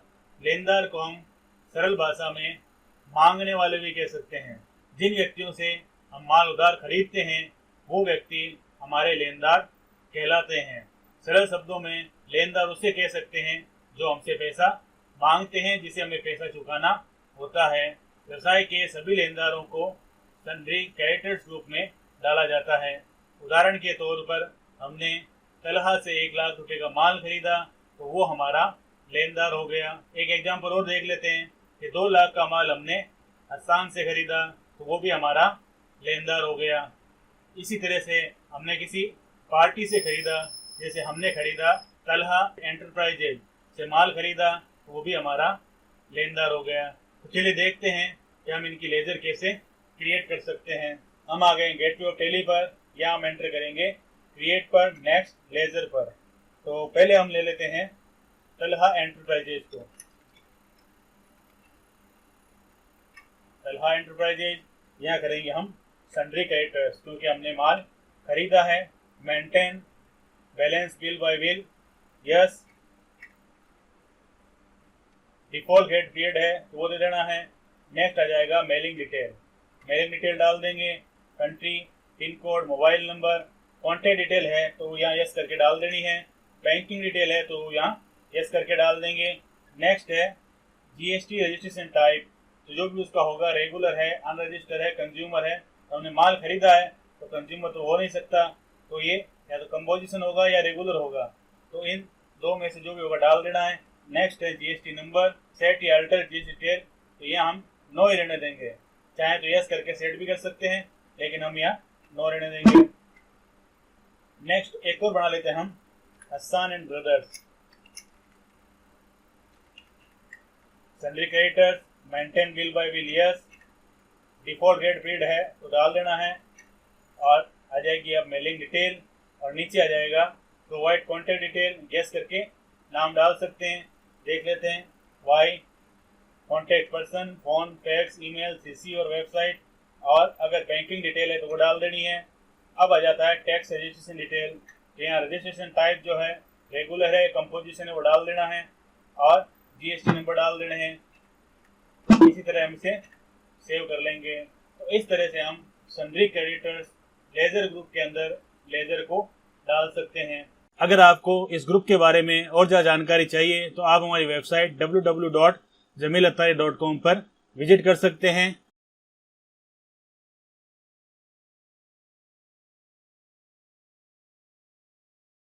सन्ड्री डेटर्स, डेटर्स का मतलब होता है देनदार। जिन व्यक्तियों और फर्मों का हम माल बेचते हैं वो हमारे देनदार कहलाते हैं। सरल शब्दों में देनदार हम उसे कह सकते हैं जिससे हम पैसा मांगते हैं। व्यवसाय के सभी देनदारों को सन्ड्री क्रेडिटर्स ग्रुप में डाला जाता है। उदाहरण के तौर पर हम मान लेते हैं कि हमने हसन ट्रेडर्स को 1 लाख का माल बेचा तो हमारा सन्ड्री डेटर्स हो गया। इसी तरह से हमने तलहा एंड सन्स को 2 लाख का माल बेचा तो वो हमारा डेटर्स हो गया, यानी हम उससे पैसे मांगते हैं। मान लीजिए हमने इसरार नाम के आदमी को 50,000 का माल बेचा तो वो भी हमारा देनदार हो गया। यहाँ जो उधार माल बेचते हैं उसी को इसमें शामिल किया जाता है। तो चलिए देखते हैं कि हम टैली प्राइम में इसकी एंट्री कैसे कर सकते हैं। टैली प्राइम में इनकी लेजर्स कैसे बना सकते हैं। आगे हम टैली प्राइम पर, यह हम एंटर करना है क्रिएट पर। नीचे आएंगे लेजर पर, यह हम डालेंगे हसन एंटरप्राइजेज, इसे डाल देंगे। सन्ड्री डेटर्स में maintain balance bill by bill, yes. अगर क्रेडिट पीरियड से दे रहे हैं उधार का कि भाई तुझे पेमेंट चुकाना है तो उसे यस कर देंगे। और credit during voucher entry, date निकलने पर हम ब्याज लेना चाहते हैं तो यहाँ यस करके डाल देंगे। मेलिंग एड्रेस हो जाएगा, state, country, pin code, mobile number, provide contact detail डालना चाहते हैं तो यस करके डाल देंगे। नेक्स्ट है बैंकिंग डिटेल, अगर वो डालना चाहते हैं तो वो भी डाल देंगे। नेक्स्ट है tax registration detail, pan number है तो डाल देंगे। रजिस्ट्रेशन टाइप जो भी होगा, अब देनदार ये कंपोजिशन हो सकता है, कंज्यूमर हो सकता है, रेगुलर हो सकता है और अनरजिस्टर्ड भी हो सकता है। तो मान लेते हम रेगुलर है, रेगुलर डाल देंगे। जीएसटी नंबर और सेट या अल्टर, जीएसटी डेट यहाँ में नो ही रखना है। तो एक बात आपको यहाँ ध्यान रखनी है कि अगर आप रजिस्ट्रेशन टाइप में कंपोजिशन या रेगुलर डालोगे तो ही ये जीएसटी नंबर मांगेगा। अगर आपने कंज्यूमर डाल दिया तो जीएसटी नंबर नहीं मांगेगा। इस तरह से हम ये लेजर क्रिएट कर सकते हैं। नेक्स्ट देखते हैं Talha and sons, sundry debtors, yes. Mail detail, banking detail, GST number, यहाँ मान लेते हैं हम ये कंपोजिशन है। अगर हमको पता नहीं है कंपोजिशन है रेगुलर है तो पार्टी से पूछ के फिर कर लेंगे। GST number, set alter GST detail no. तो इस तरीके से ये लेजर क्रिएट हो गई। एक लेजर हम और देख लेते हैं। इसरार नाम से हमने माल बेचा था 50,000 का, sundry debtors, yes. Mailing detail, next. Banking detail, tax registration detail, pan number डाल देंगे। और यहाँ मान लेते हैं कंज्यूमर है तो देखो कंज्यूमर करते ही जीएसटी नंबर इसने नहीं मांगे। तो इस तरीके से हम सन्ड्री डेटर्स की लेजर क्रिएट कर सकते हैं। अगर आपको इस ग्रुप के बारे में और ज़्यादा जानकारी चाहिए तो आप हमारी वेबसाइट www.jamilattari.com पर विजिट कर सकते हैं।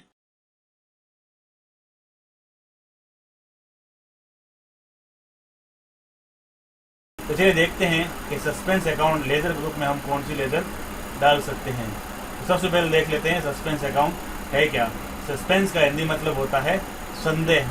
सरल भाषा में ऐसे लेन देन जिनके बारे में हमें संदेह होता है कि ये किससे मिला या किसे दिया।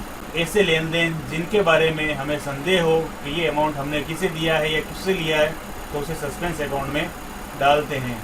व्यवसाय में बैंक के अंदर कई बार ऐसी एंट्रीज आ जाती हैं जिसके बारे में हमें पता नहीं होता ये पैसा हमारे पास कहाँ से आया है, किसने दिया है या हमने किसे पेमेंट किया है। तो उस सूरत में भी इसे सस्पेंस अकाउंट में डाल दिया जाता है। आज के ज़माने में भुगतान की गई और वसूल की गई रकम का पता लगाने के लिए सस्पेंस अकाउंट का इस्तेमाल ज़्यादा किया जाता है।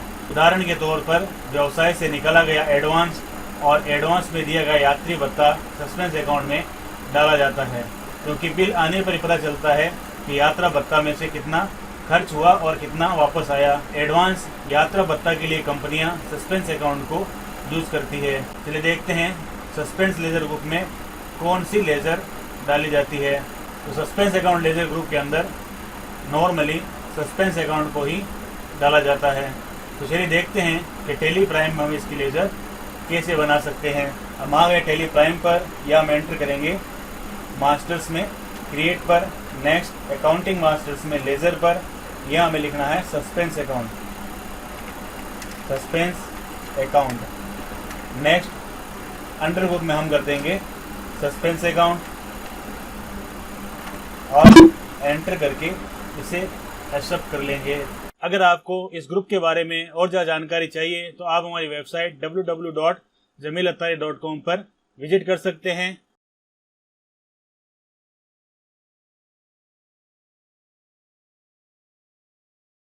तो चलिए देखते हैं कि अनसिक्योर्ड लोन्स क्या है और इसके अंदर कौन कौन सी लेजर आ सकती है। अगर हमने किसी तरह का लोन लिया है जिसके लिए हमें कोई सिक्योरिटी नहीं रखनी पड़ी तो उस लोन को हम अनसिक्योर्ड लोन्स में डालेंगे। अगर हमने किसी से लोन लिया है जिसके लिए हमने कोई सिक्योरिटी नहीं रखी है तो उसे हम इस लेजर ग्रुप में डालेंगे। ऐसे लोन्स को अनसिक्योर्ड लोन्स कहा जाता है क्योंकि इस लोन के लिए हमें कुछ भी गिरवी रखना नहीं पड़ता है। तो अनसिक्योर्ड लोन्स लेजर ग्रुप में कौन कौन सी लेजर हम शामिल कर सकते हैं तो देख लीजिए कि हमें बिना गिरवी कुछ रखे लोन कौन दे सकता है। या तो फ्रेंड्स दे सकते हैं या दे सकता है डायरेक्टर या देंगे पार्टनर्स या कोई आउटसाइड पार्टी जिसका हमसे कोई फायदा हो। तो लेजर्स कैसे बनेगी, कौन कौन सी होगी? तो पहले हो जाएगा लोन्स फ्रॉम फ्रेंड, दूसरा हो जाएगा loans from director, loans from partners और लोन्स फ्रॉम आउटसाइड पार्टीज। इनके अलावा भी अगर कहीं से हम अनसिक्योर्ड लोन्स लेते हैं तो उसे इस लेजर ग्रुप में शामिल किया जाता है। अनसिक्योर्ड लोन्स को हम लोन्स लायबिलिटीज में भी शामिल कर सकते हैं, लेकिन इसके लिए अलग से सब ग्रुप दिया हुआ है ताकि पता चल सके कि अनसिक्योर्ड लोन्स कितने हैं। तो चलिए देखते हैं टैली प्राइम में इसकी लेजर कैसे क्रिएट की जा सकती है। चलते हैं टैली प्राइम पर। हम आ गए हैं टैली प्राइम पर, गेटवे ऑफ टैली में हम हैं। यह हमें एंटर करना है क्रिएट पर, नेक्स्ट करेंगे लेजर्स पर। तो पहली लेजर कौन सी थी? लोन्स फ्रॉम फ्रेंड्स, इसे डाला था हमने अनसिक्योर्ड लोन्स में। जीएसटी एप्लीकेबल है नहीं है तो नॉट एप्लीकेबल कर देंगे और मेलिंग डिटेल डाल देंगे।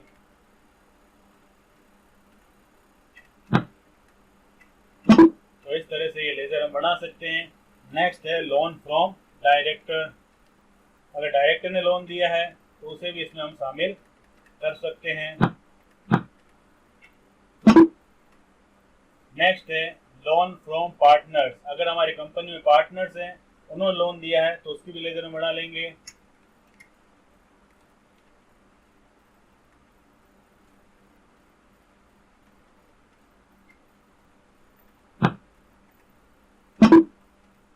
अगर जीएसटी नंबर किसी के हैं तो हम वो भी यहाँ डाल सकते हैं। नेक्स्ट बनाते हैं हम लोन फ्रॉम पार्टीज। कई बार क्या होता है कि हमारी पार्टी भी हमें लोन दे देती है अपना माल जल्दी तैयार करवाने के लिए। अगर उसके जीएसटी नंबर हैं तो डाल देने हैं, नहीं तो नहीं डालेंगे। तो इस तरीके से हम अनसिक्योर्ड लोन लायबिलिटी के अंडर में लेजर ग्रुप बना सकते हैं। अगर आपको इस ग्रुप के बारे में और ज़्यादा जानकारी चाहिए तो आप हमारी वेबसाइट www.jamilattari.com पर विजिट कर सकते हैं। यहाँ आपको आना है मेन्यू बार में। मेन्यू बार में दिया हुआ है टैली प्राइम, या नीचे सब मेन्यू है ग्रुप्स। ग्रुप्स पर आपको क्लिक कर देना है। तो देखिए यहाँ अंडर ग्रुप सारे ओपन हो चुके हैं। तो आपको जो भी ग्रुप के बारे में जानना हो आप उस पर क्लिक करके ओपन कर सकते हैं और रीड कर सकते हैं। तो देखिए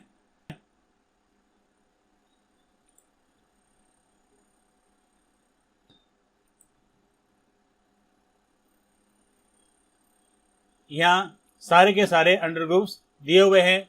आप चाहे जिस अंडर ग्रुप में ओके करके उसे रीड कर सकते हैं। अगर उसमें आपको कुछ समझ में नहीं आता है, इन ग्रुप्स के बारे में कोई भी दिक्कत होती है तो आप उसी ग्रुप के नीचे कमेंट कर दीजिए। हम आपकी प्रॉब्लम जल्द से जल्द सॉल्व करने की कोशिश करेंगे। ग्रुप का लिंक भी आपको वीडियो के डिस्क्रिप्शन में दे दिया जाएगा। अगर ये वीडियो आपको अच्छा लगा तो वीडियो को लाइक कीजिए, चैनल को सब्सक्राइब कीजिए, बेल आइकन दबाना मत भूलिएगा। अगर आपको अनसिक्योर्ड लोन्स के अंडर में किसी लेजर को डालने में कंफ्यूजन होता है या कुछ समझ में नहीं आता है तो आप वीडियो के नीचे कमेंट करके पूछ सकते हैं। हमारी वेबसाइट www.jamilattari.com पर कमेंट कर सकते हैं और सोशल मीडिया के लिंक जो हम नीचे दिए हैं उन पर जाकर भी आप हमसे कांटेक्ट कर सकते हैं।